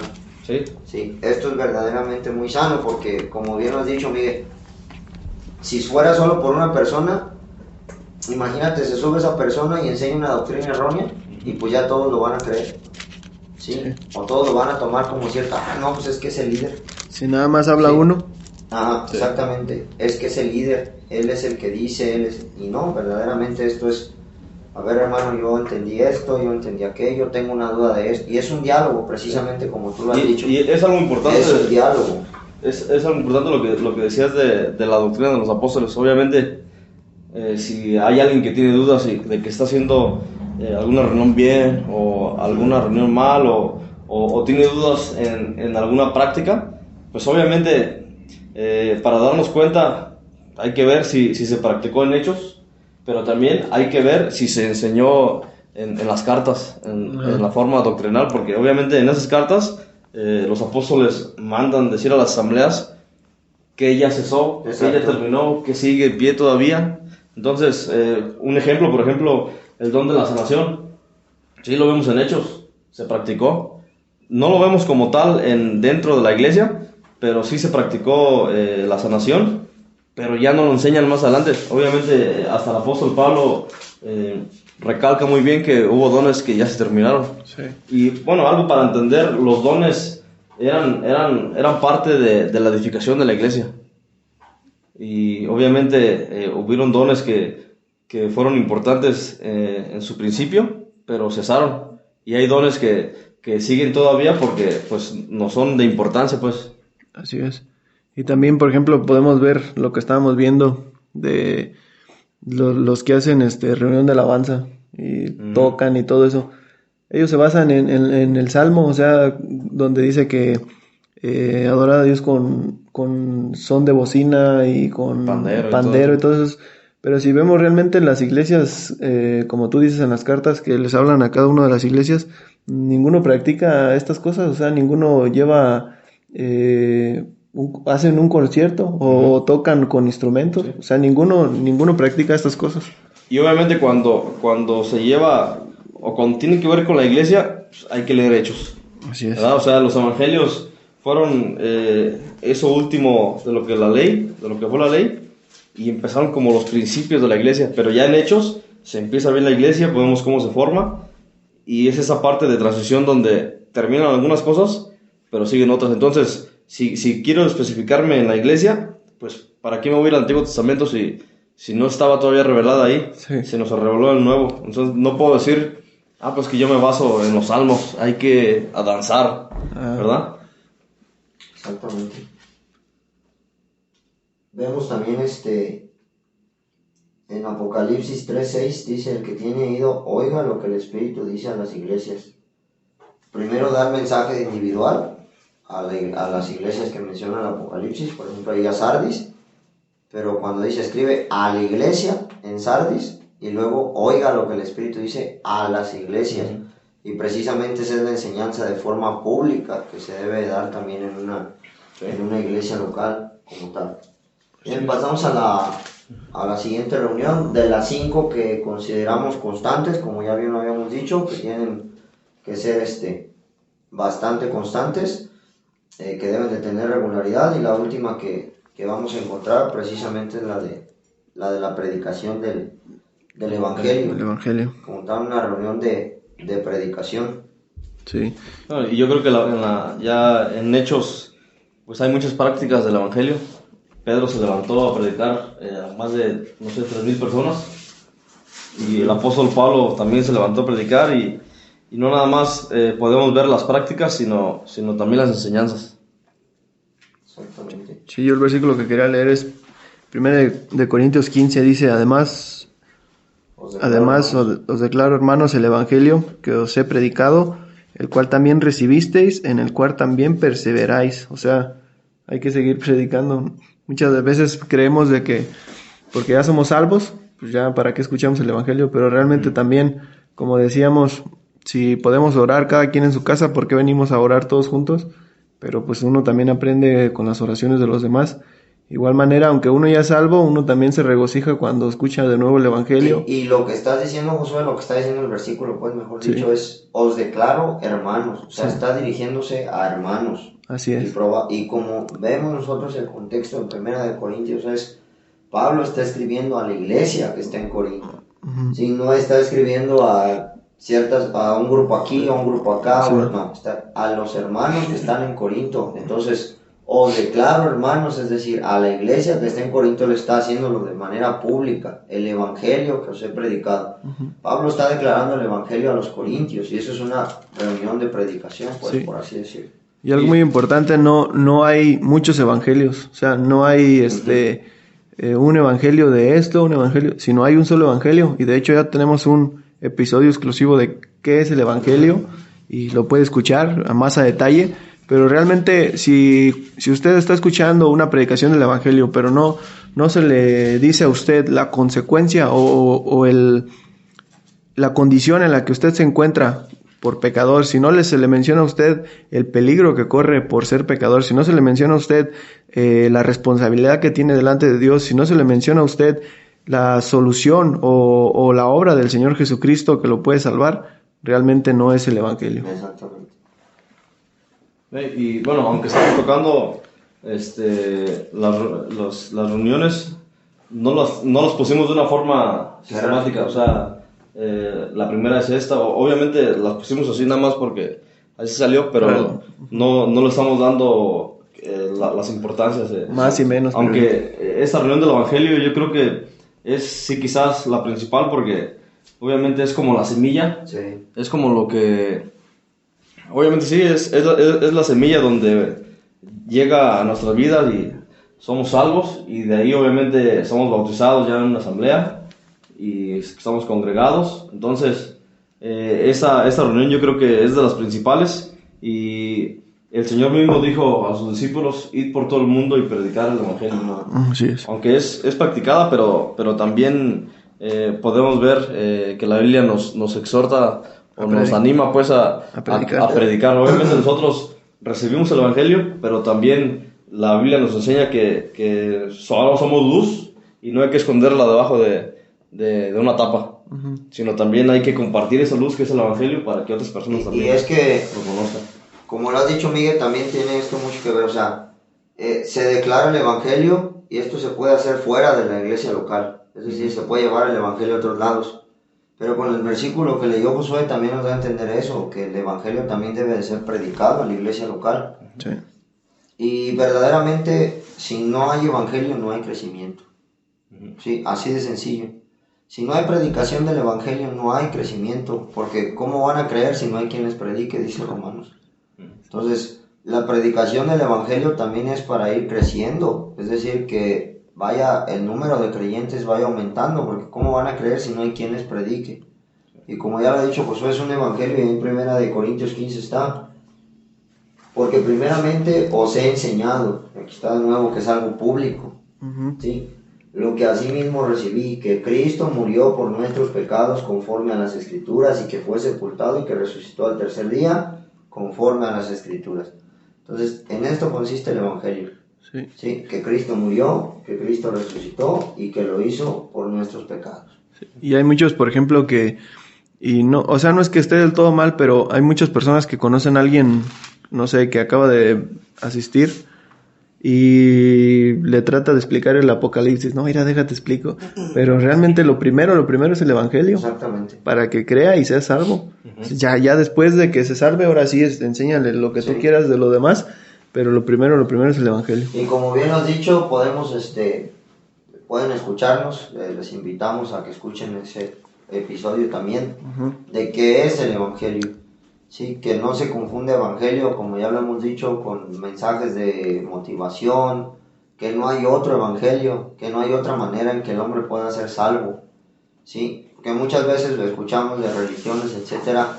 Ay, es que leyeron el Evangelio. El Evangelio sí, pues es la buena noticia. Sí, y nosotros vemos en la Escritura que dice el Evangelio según San Juan, etcétera, pero la buena noticia, ¿cuál es, pues? O sea, eso es lo que debe de entender la gente del Evangelio. ¿Cuál es la buena noticia?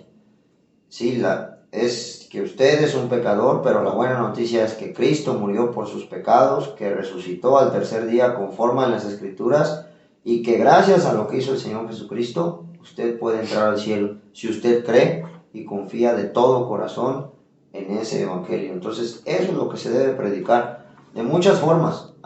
Toda la Escritura es inspirada por Dios y es útil para enseñar, para redarguir, para instruir en justicia. Entonces, se puede utilizar la Biblia en cualquier parte para predicar el Evangelio. Sí, hay partes que obviamente son de enseñanza, etcétera, o de doctrina, pero se puede utilizar cualquier porción, pero siempre el mensaje debe de ser la obra de Cristo en esta reunión. Ahora, acerca de esa reunión del Evangelio, obviamente, como lo dijo Josué, es una reunión donde se predica lo que fue la obra redentora del Señor Jesucristo. Y como tal, bueno, aquí en México, en las asambleas, hay una reunión de escuelita bíblica donde se le enseñan a los niños de una forma, no sé, a lo mejor más con ejemplos y todo eso acerca de enseñanzas de la Biblia y más de la salvación. Más didáctica. Más didáctica. Y no sé, a lo mejor hay otros países donde no se enseñan y hay otros donde sí, pero obviamente no hay como tal un versículo que enseñe esa reunión, por eso no la tenemos apuntada aquí. Que la escuelita bíblica es algo establecido. Exactamente, pero es, bueno, no sé, y la verdad no sé desde qué año se empezó a hacer, no sé, pero es una reunión que pues es un esfuerzo que se trata de hacer, especialmente con los niños. A lo mejor, obviamente uno no sabe, porque el que salva es el Señor Jesucristo, el que salva es Dios, pero es un esfuerzo donde se trata como de enseñar, como decías, una forma más didáctica, más con ejemplos, más, no sé, una forma como más sencilla, aunque el Evangelio no es difícil de entender, pero como que se piensan de ese lado en los niños, ¿no? Donde aprendan también. Y precisamente eso que acabas de comentar, Miguel, es importante, que no todo lo que se hace dentro de una iglesia local, ¿sí?, es una reunión bíblica. Hace rato hablaba Josué del ejemplo, por ejemplo, una reunión de jóvenes. No vemos en la Escritura un versículo que hable específicamente de una reunión de jóvenes. Cuando se reúne en la iglesia local, ahí están todas las clases de hermanos, jóvenes, adultos, viejos, etc. Sí. Pero ese es un esfuerzo, ¿sí? Como tú lo has dicho. Cuando se reúne toda la iglesia local, no vemos que sea de niños nada más, sino es la iglesia local. Sí, habíamos hablado el otro día de por qué con los niños se debe tener un poco de cuidado, si ya verdaderamente saben lo que es la salvación, etc.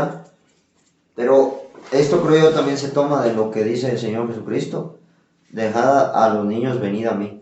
O sea, no es una reunión bíblica, pues es lo que queremos dejar claro, pero también cuando vemos que el Señor Jesucristo quiere que los niños aprendan de Él, pues es hacer un esfuerzo precisamente para que también los niños aprendan de la palabra de Dios. Sí, yo sé, hay niños que se han salvado realmente en una reunión de predicación, en una reunión de pusieron atención y se salvaron en una enseñanza.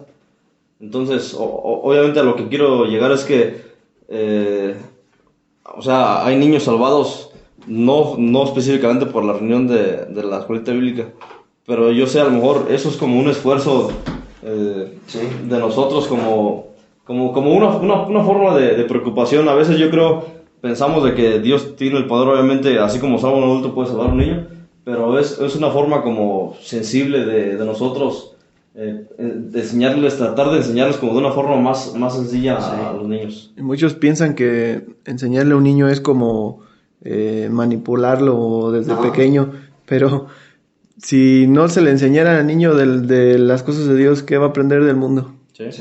¿Cuántas cosas no hay ahorita que ya quieren imponer?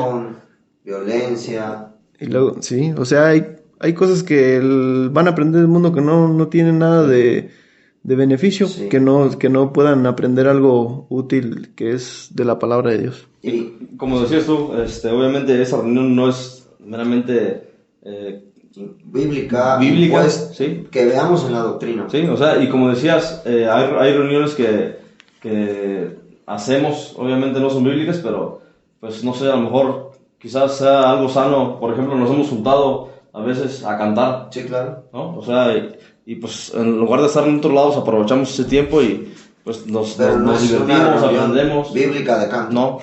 Que no lo vemos así, es simplemente un esfuerzo o una reunión extra. A veces hemos venido, no sé, a hacer alguna cena aquí entre los jóvenes. Sí. Y obviamente yo sé, lo decimos entre los jóvenes, pero pues es una reunión que, bueno, pues una, ¿cómo le podría decir? ¿Una forma? Una convivencia, pues, donde todos podemos venir. O lo de la repartición.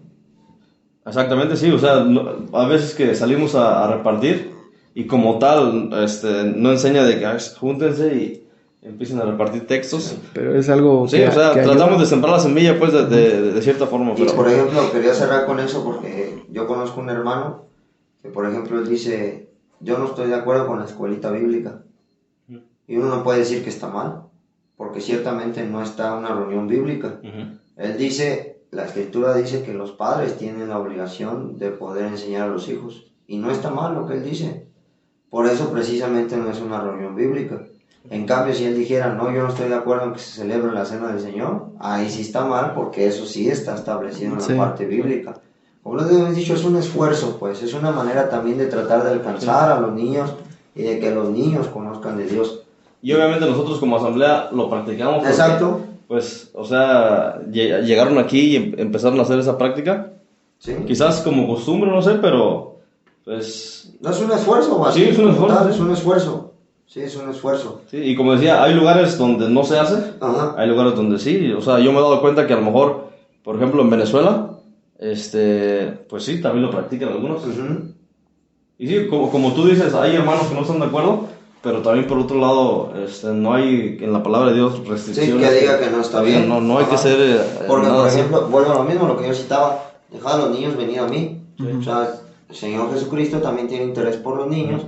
Es una buena práctica que uno también se interese en los niños. Así es. Les iba a preguntar, ¿van a continuar con los otros 3 puntos o lo dejamos para...? Pues sí, los podemos tocar como segunda parte. De rápido, ¿no? Sí, o sea, yo no sé. Sí. Porque también son reuniones... Sí, o que cada quien mencione pues uno y... Ajá, sí, podría ser. Pues vamos a hablar ahorita entonces así de... Ya rápido. Pues sí, de forma rápida pero concisa. Es decir, de las otras 3 reuniones que se dan en casos especiales o en casos particulares. De estas sí no vemos que sea algo continuo. ¿Sí? Ya hemos visto muchos ejemplos de las reuniones que hemos mencionado, de las 5 anteriores, cuando es continuo. Son casos específicos. Exacto, estaban congregados como iglesia cada primer día de la semana, etc. La repetición. Aquí son casos específicos. ¿Sí? Vemos, por ejemplo, en Hechos 14:26. Hechos 14:26, vamos a ver la parte del informe de la obra o el informe misionero. Hechos 14:26. Bien, Hechos 14, el versículo 26. Dice, confirmando los ánimos de los discípulos, exhortándoles a que permaneciesen en la fe, diciéndole, es necesario que... perdón, estaba en el 27. Sí, 27, voy a leer desde el 26, perdón. De ahí navegaron a Antioquía, desde donde habían sido encomendados. Aquí vamos a ver una primera enseñanza. ¿sí? A la gracia de Dios para la obra que habían cumplido. Entonces, aquí vemos que fueron encomendados estos hermanos, ¿sí? A la obra del Señor. Entonces, ellos después de terminar el viaje misionero, aquí podemos ver a Pablo, etcétera, en sus viajes misioneros. Ellos habían salido a anunciar el Evangelio. Ustedes pueden analizar el libro de los Hechos, vemos los viajes que hizo Pablo, donde iba de lugar en lugar, pero va a llegar un momento en el que él de nuevo vuelve al lugar donde fue encomendado, es decir, de donde partió, de la parte de la iglesia local, y dice el 27, y habiendo llegado y reunido a la iglesia, aquí vemos de nuevo, habiendo llegado y reunido a la iglesia, entonces estaba toda la iglesia junta y estaban en una reunión, sí, dice, refirieron cuán grandes cosas había hecho Dios con ellos y cómo había abierto la puerta de la fe a los gentiles, y se quedaron ahí mucho tiempo con los discípulos. Entonces aquí vemos esta reunión especial. Ellos fueron encomendados a la obra, ya viajaron por todos los lugares que el Espíritu Santo les había guiado para que viajaran, para que visitaran, para que el Evangelio fuese esparcido y predicado. De pronto llega el momento en el que van a volver, y vuelven, aquí quiero dejar claro, vuelven a la iglesia donde habían sido encomendados. Es decir, vuelven a donde ellos habían sido encomendados. No llegaron a otra a dar un informe, sí, ni mucho menos, es a donde ellos, de donde ellos habían iniciado, ahí es donde ellos habían regresado, ¿sí? Y regresaron, ¿sí? Tuvieron que regresar, no quiere decir que se quedaron como ya formamos una asamblea, aquí nos vamos a quedar toda la vida, sino que tenían que regresar, ¿sí? Entonces, aquí lo que vemos es que reunieron a la iglesia y contaron todo lo que habían hecho en ese viaje misionero. Pero lo que platicamos el otro día era lo siguiente. Esto no es una reunión constante porque pues ni modo de que cada reunión estén contando lo mismo que ya contaron, ¿verdad? Sí, o sea, hay asambleas donde no hay misioneros, o sea, que hay exacto, ¿sí? Exacto, hay algunas asambleas que no hay quien haya sido encomendado, entonces pues no es una reunión esencial, porque pues qué van a contar a la iglesia si nadie ha sido encomendado. Y también, los que ya fueron encomendados, pues ni modo que estén enseñando lo mismo, el Señor hizo esto, el Señor hizo esto, el Señor hizo esto en tal lado, en tal lado, en tal lado. Si ya dieron el informe completo, pues ya no es necesario dar otro informe cuando ya se dio de manera completa. Dice que ahí se quedaron mucho tiempo con los discípulos, y aquí ya vemos que probablemente ya se dieron entonces las otras reuniones, las que sí son constantes, la oración, el estudio bíblico, la enseñanza, el partimiento del pan, pero el informe de la obra solamente fue en una reunión específica, ¿sí? Es a lo que le llamamos el reporte misionero. Exactamente. Obviamente la asamblea lo encomienda, sale a predicar a cierta parte, no sé, dura tanto tiempo y regresa otra vez a ese punto, pues claro, a hablarle a la iglesia de todo lo que ha acontecido. ¿sí? Sí. Eso es bíblico. Exactamente. Pues no sé, la siguiente. Yo ya dije la mía, No. Vamos a ver. La otra sería reunión de ancianos. Pues sí. Adelante, José. Hechos 15:6.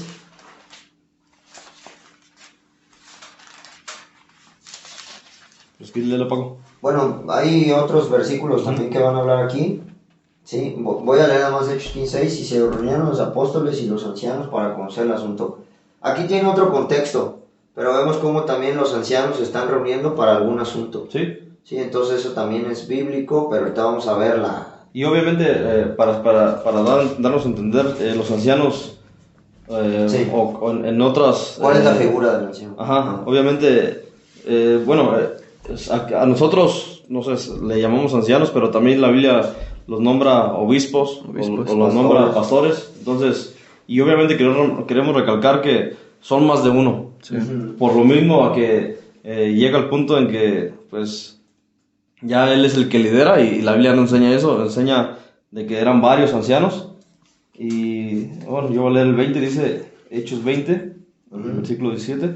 Enviando pues desde Mileto a Éfeso, hizo llamar a los ancianos de la iglesia. Obviamente esos ancianos pues son como en cierta forma representantes de alguna iglesia, que de forma, a través de la palabra de Dios tratan de liderar a esa iglesia. Obviamente no son los líderes, porque obviamente la cabeza o el pastor es el Señor Jesucristo, pero ellos tratan como de liderar en cierta forma. Sí, pues es lo que va a dejar en claro Pablo también ahí más adelante donde tú leíste. Él les recomienda que apacienten a la grey, que cuiden de la grey, vean por ellos y por todo el rebaño. O sea, que cuiden, pues, más que, como tú dices, más que sea liderazgo, sino que sea el cuidado. Exactamente. Sí, el cuidado de las ovejas que no son suyas. Sí, ya hemos dicho en otras ocasiones que vamos a dar un episodio específico del papel de los ancianos, porque luego también se ha torcido mucho, como tú dices, Sí. es el líder y lo que diga el líder, pero verdaderamente cuál es la función de un anciano, de un obispo. Una vez estuve, Sí, una vez estuve en una asamblea en otro país donde, y estuve en varias reuniones y eso me sorprendió de que el anciano daba los anuncios, empezaba y, pues, por ejemplo, el domingo presentaba a la gente, se decía lo que iba a hacer, y él se levantaba a pedir himnos, él se levantaba a orar y él se levantaba a predicar. Todo. Y él daba los anuncios.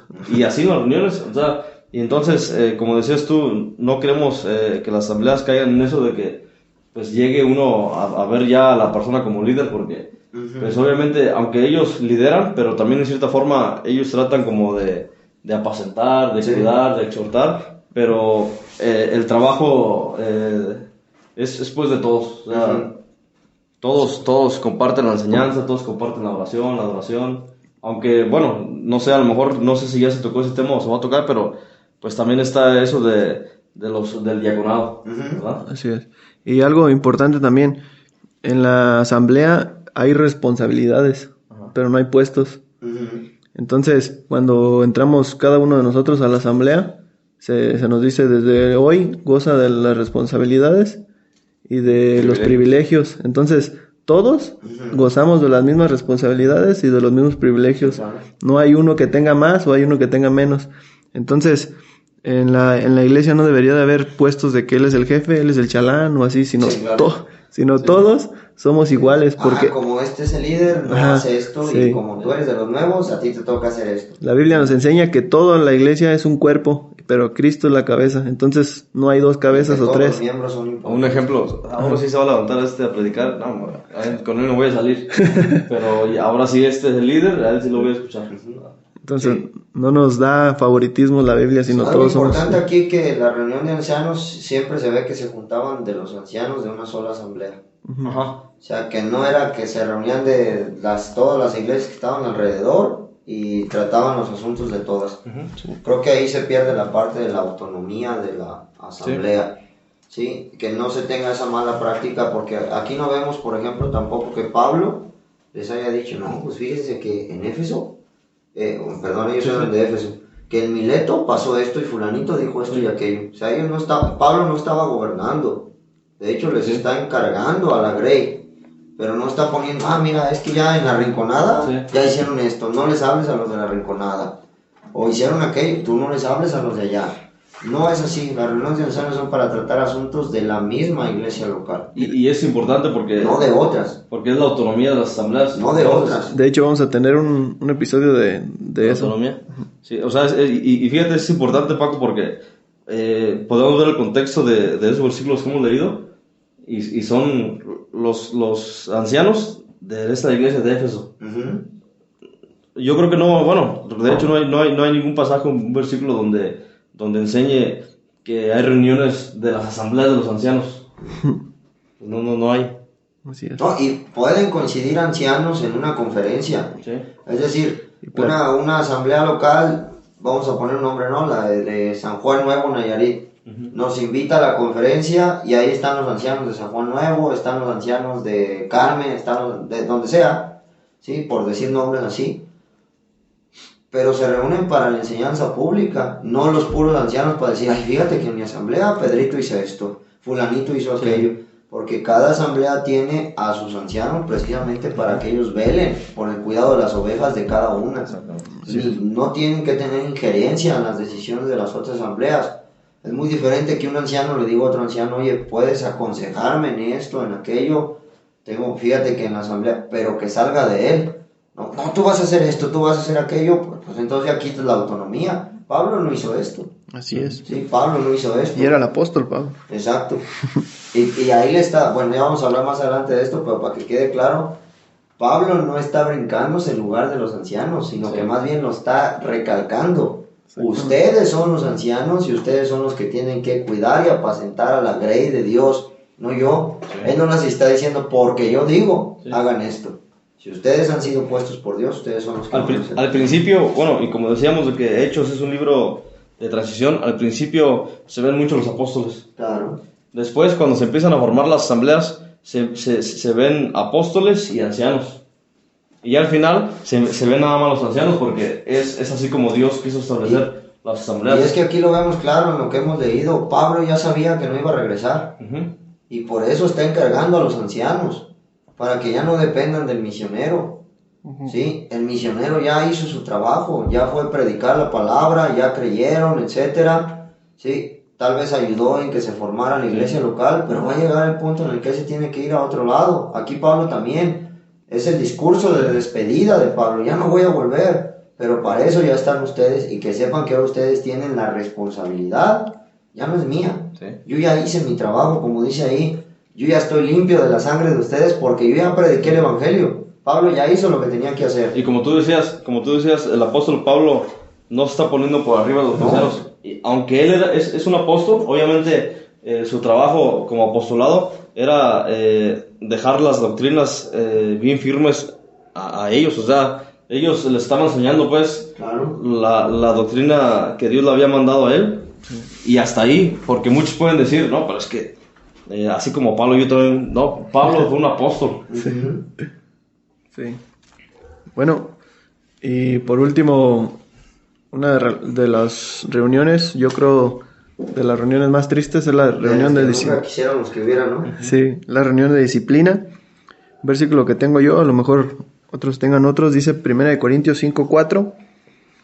En el nombre de nuestro Señor Jesucristo, reunidos vosotros, y mi espíritu, con el poder de nuestro Señor Jesucristo, el tal se ha entregado a Satanás para destrucción de la carne, a fin de que el espíritu sea salvo en el día del Señor Jesús. Entonces, la Biblia nos enseña que cuando lamentablemente hay pecado en la asamblea, se debe de tener esta reunión para, ahora sí que ser, o para sacar a esta persona de comunión, pero como habíamos platicado, a una persona se le pone en disciplina, no para que siempre esté en disciplina, sino con el propósito de que regrese un día y vuelva a formar parte de nuevo de corregir el problema, pues. Así es. Y es que debemos de entender que Dios es un Dios santo. Entonces, donde está la presencia de Dios tiene que haber santidad. Así es. Y desgraciadamente vemos ahorita muchas denominaciones o algunas sectas que esto ya es un juego. O sea, hay personas ahí que viven en pecado. O sea, ya habíamos dicho esto y lo habíamos mencionado antes. No es que nosotros no pequemos, tratamos de no pecar, pero no vivimos en pecado, es decir, no es nuestra constancia. Pecamos, confesamos nuestros pecados y tratamos de ya no pecar, ¿sí? Pero hay muchas denominaciones, etcétera, que todo lo que a Dios no le gusta, lo tolera. Con mucho respeto lo digo, y pues por decirlo, lo que dice la lista ahí de 1 Corintios 5. Sí. Hay reuniones en las que hay fornicarios, hay reuniones en las que hay homosexuales, hay reuniones en las que hay homicidas, etcétera, y no hay disciplina, o sea, se sigue teniendo, y esto es por testimonio, ya lo has dicho tú, por eso se hace, si toda la iglesia lo recibe, también toda la iglesia lo disciplina, por eso es reunidos, como dices tú, estaban reunidos, ¿sí? Pero es por testimonio, porque imagínense una persona fuera ve y dice, pues de todos se la pasa en borracheras, se la pasa en orgías, pues entonces cualquiera puede ser creyente. Y sí, cualquiera puede ser creyente.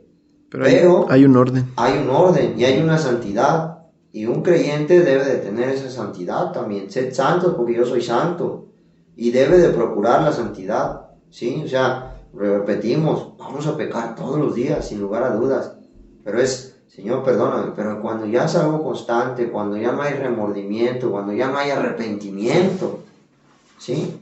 Entonces eso ya es una vida de pecado. Y como dice ahí más adelante donde tú has leído, Josué, para que el cuerpo sea entregado a Satanás, es decir, se pone al hermano fuera ¿sí? Y digo claro al hermano, porque dice para que el espíritu sea salvo, ¿sí? Sí. Entonces, lo que se pone afuera, por decirlo así, es su carnalidad, como lo estamos diciendo, pero él no deja de ser salvo si verdaderamente es salvo. Y si verdaderamente es salvo, nosotros vemos en 2 de Corintios, cuando Pablo mismo, en 1 de Corintios 5 les está pidiendo que pongan en disciplina como si fuera a este hermano. Y en 2 de Corintios, Pablo mismo les está pidiendo que vuelvan a restituir a este hermano y que lo traten con amor, que lo traten como verdaderamente se debe tratar un hermano. Ya se puso en disciplina, el hermano ya se arrepintió, el hermano ya volvió. ¿Quién es de nuevo la asamblea para seguir juzgando a este hermano que ya se arrepintió? ¿Sí? Y muchas veces eso, se pone en disciplina un hermano, pero ese es el objetivo, y qué bueno que lo dijiste, Josué. Se pone en disciplina un hermano para buscar que se restituya, para que se dé cuenta que eso está mal. Volvemos a lo mismo, para corregir. Pero si este hermano ya se arrepintió, ya corrigió, ya reconoció su pecado, ya recapacitó, ya le pidió perdón al Señor, ya se arrepintió, ¿quiénes somos nosotros para no permitir el acceso a un hermano otra vez? Sí. Y desgraciadamente esto se ha hecho mucho. Sí. Porque es fulano de tal, ya no puede entrar a ninguna comunión. Eso no es bíblico. Se pone en disciplina un hermano para que se restituya. Y si este hermano ya se restituyó, ¿por qué lo queremos seguir dejando fuera? ¿O por qué lo seguimos tratando como si no lo hubiera hecho? Con mucho respeto yo lo digo. De todos esos creyentes que hacen eso, deberían de pensar si verdaderamente están cumpliendo lo que Dios quiere. Porque si Dios perdona pecados, ¿por qué nosotros no lo vamos a perdonar? Y es que eso pasa también porque, como decíamos, hay personas o creyentes que se van tomando cierto liderazgo hasta llegar a un punto en que tratan de... Yo decido quién entra y quién no. Exactamente. Y eso es lo que hacía Diótrefes. Sí. Vemos ahí en las cartas de Juan.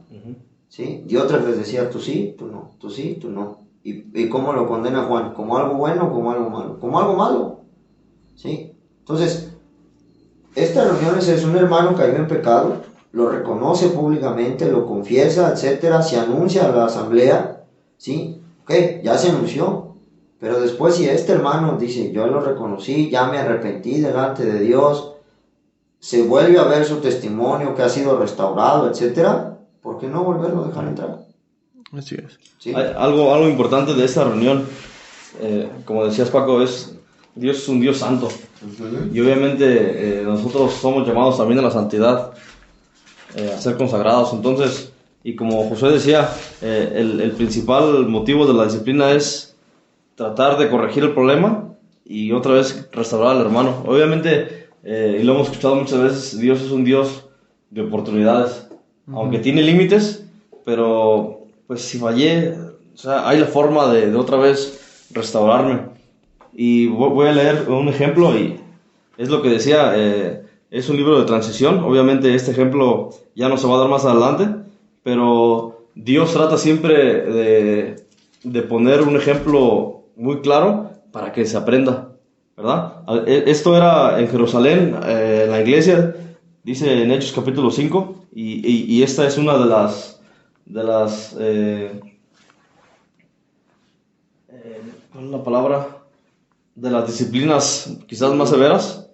Dice en el versículo 5, dice, pero cierto hombre llamado Ananías con Zafira su mujer vendió una heredad y sustrajo el precio, sabiendo también su mujer, y trayendo solo una parte, y la puso a los pies de los apóstoles. Y bueno, vamos a leer más adelante, usted puede leer más adelante, donde la disciplina de esta pareja, de Ananías y Zafira, no fue una llamada de atención muy sencilla. Murieron, fueron disciplinados con la muerte. Y podemos ver la disciplina de Acán. ¿Se acuerdan cuando él robó aquel lingote en Jericó? Fue disciplinado con la muerte.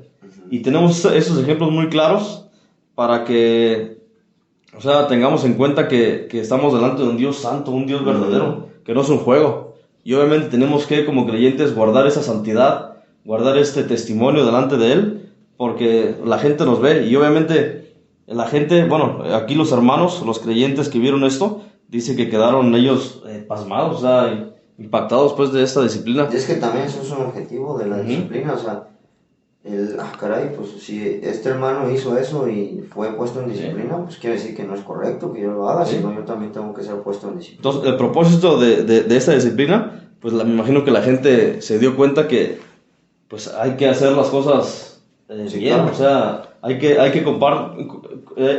tratar de practicar como creyentes la santidad. Y obviamente esa fue una disciplina muy severa que ya no la vemos más adelante, sino vemos esa disciplina de 1 Corintios 5. Sí. Dice 2 Corintios 2:5, lo que estaba diciendo, cómo perdonar. Pablo escribe, dice, pero si alguno me ha causado tristeza, hay unos estudiosos que dicen que se refiere al caso que se da en 1 Corintios 5, no me la ha causado solo a mí, sino en cierto modo a todos vosotros. Entonces, lo que dicen es, lo que está diciendo aquí es lo que tú estás diciendo, Miguel. Cuando un hermano que está en comunión comete un pecado público, es decir, o que es algo que va en contra de lo que dice la Escritura de la santidad, no, el daño no es para una persona, sino es para toda la iglesia, como tal. Entonces, por eso es disciplinado, pero luego vemos lo que dice. Le basta a tal persona esta reprensión, esa por muchos. La reprensión es la disciplina.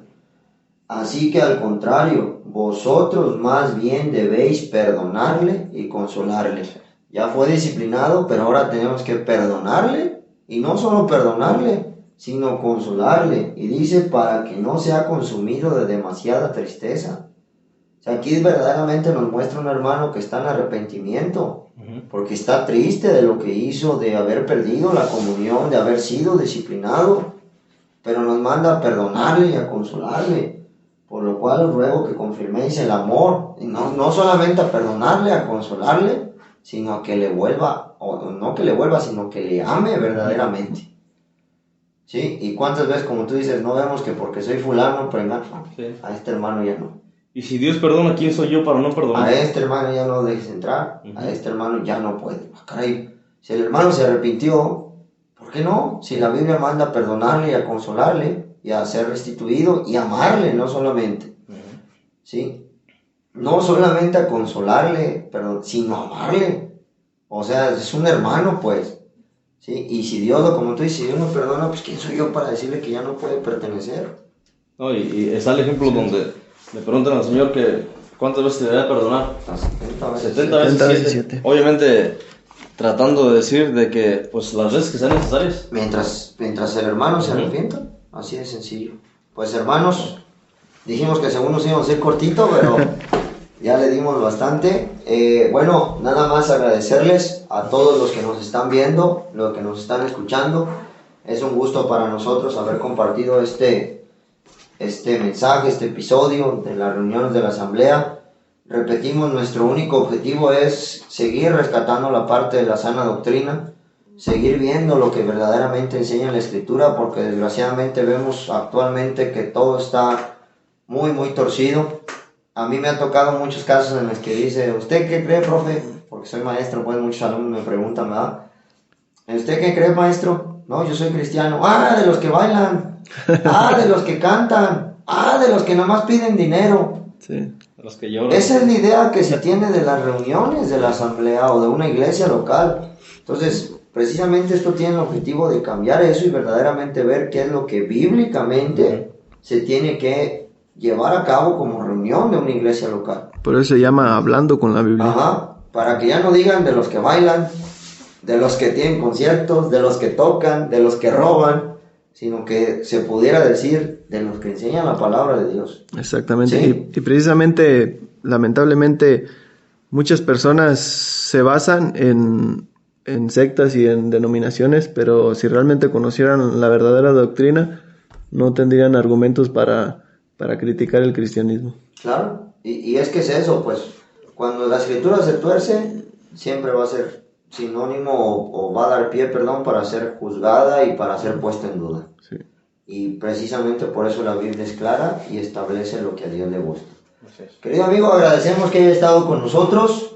Josué, si quieres decir dónde nos pueden Sí, bueno, si nos está escuchando en YouTube, pues agradecerle, y si tiene algún comentario, alguna pregunta, una duda, pues nos la puede dejar ahí en los comentarios. También nos puede escuchar si un día no sé, no terminó de escuchar este podcast y lo quiere escuchar en un día en el trabajo, no sé, nos puedes encontrar también en Spotify, igual con el mismo nombre, Hablando con la Biblia. También tenemos una página de Facebook, se llama Centro Evangélico La Rinconada, Zamora, Michoacán. Ahí pues hacemos publicaciones de enseñanza, de alguna acerca más de la asamblea, de alguna información, etcétera. Pero también hacemos transmisiones de la predicación del Evangelio los domingos a las 7:30. Y también nos puede seguir ahí y poder también preguntarnos cualquier cosa. También nos puede escuchar en Google Podcast, es igual, con el mismo nombre, y ojalá pues les pueda servir de mucha utilidad estos episodios. Muchas gracias. Y como decimos, no confía en lo que decimos nosotros, confía en lo que dice la Biblia. El hombre puede equivocarse, la Biblia no. Entonces, no lo crean nada más porque lo escucha aquí. Sí. Yo siempre digo esto, sea como los de Berea, vaya a la Biblia para ver si lo que está escuchando es cierto. Muchas gracias, nos vemos, un gusto saludarles, que estén muy bien, cuídense mucho. Hasta luego, nos vemos. Muchas gracias, hasta luego.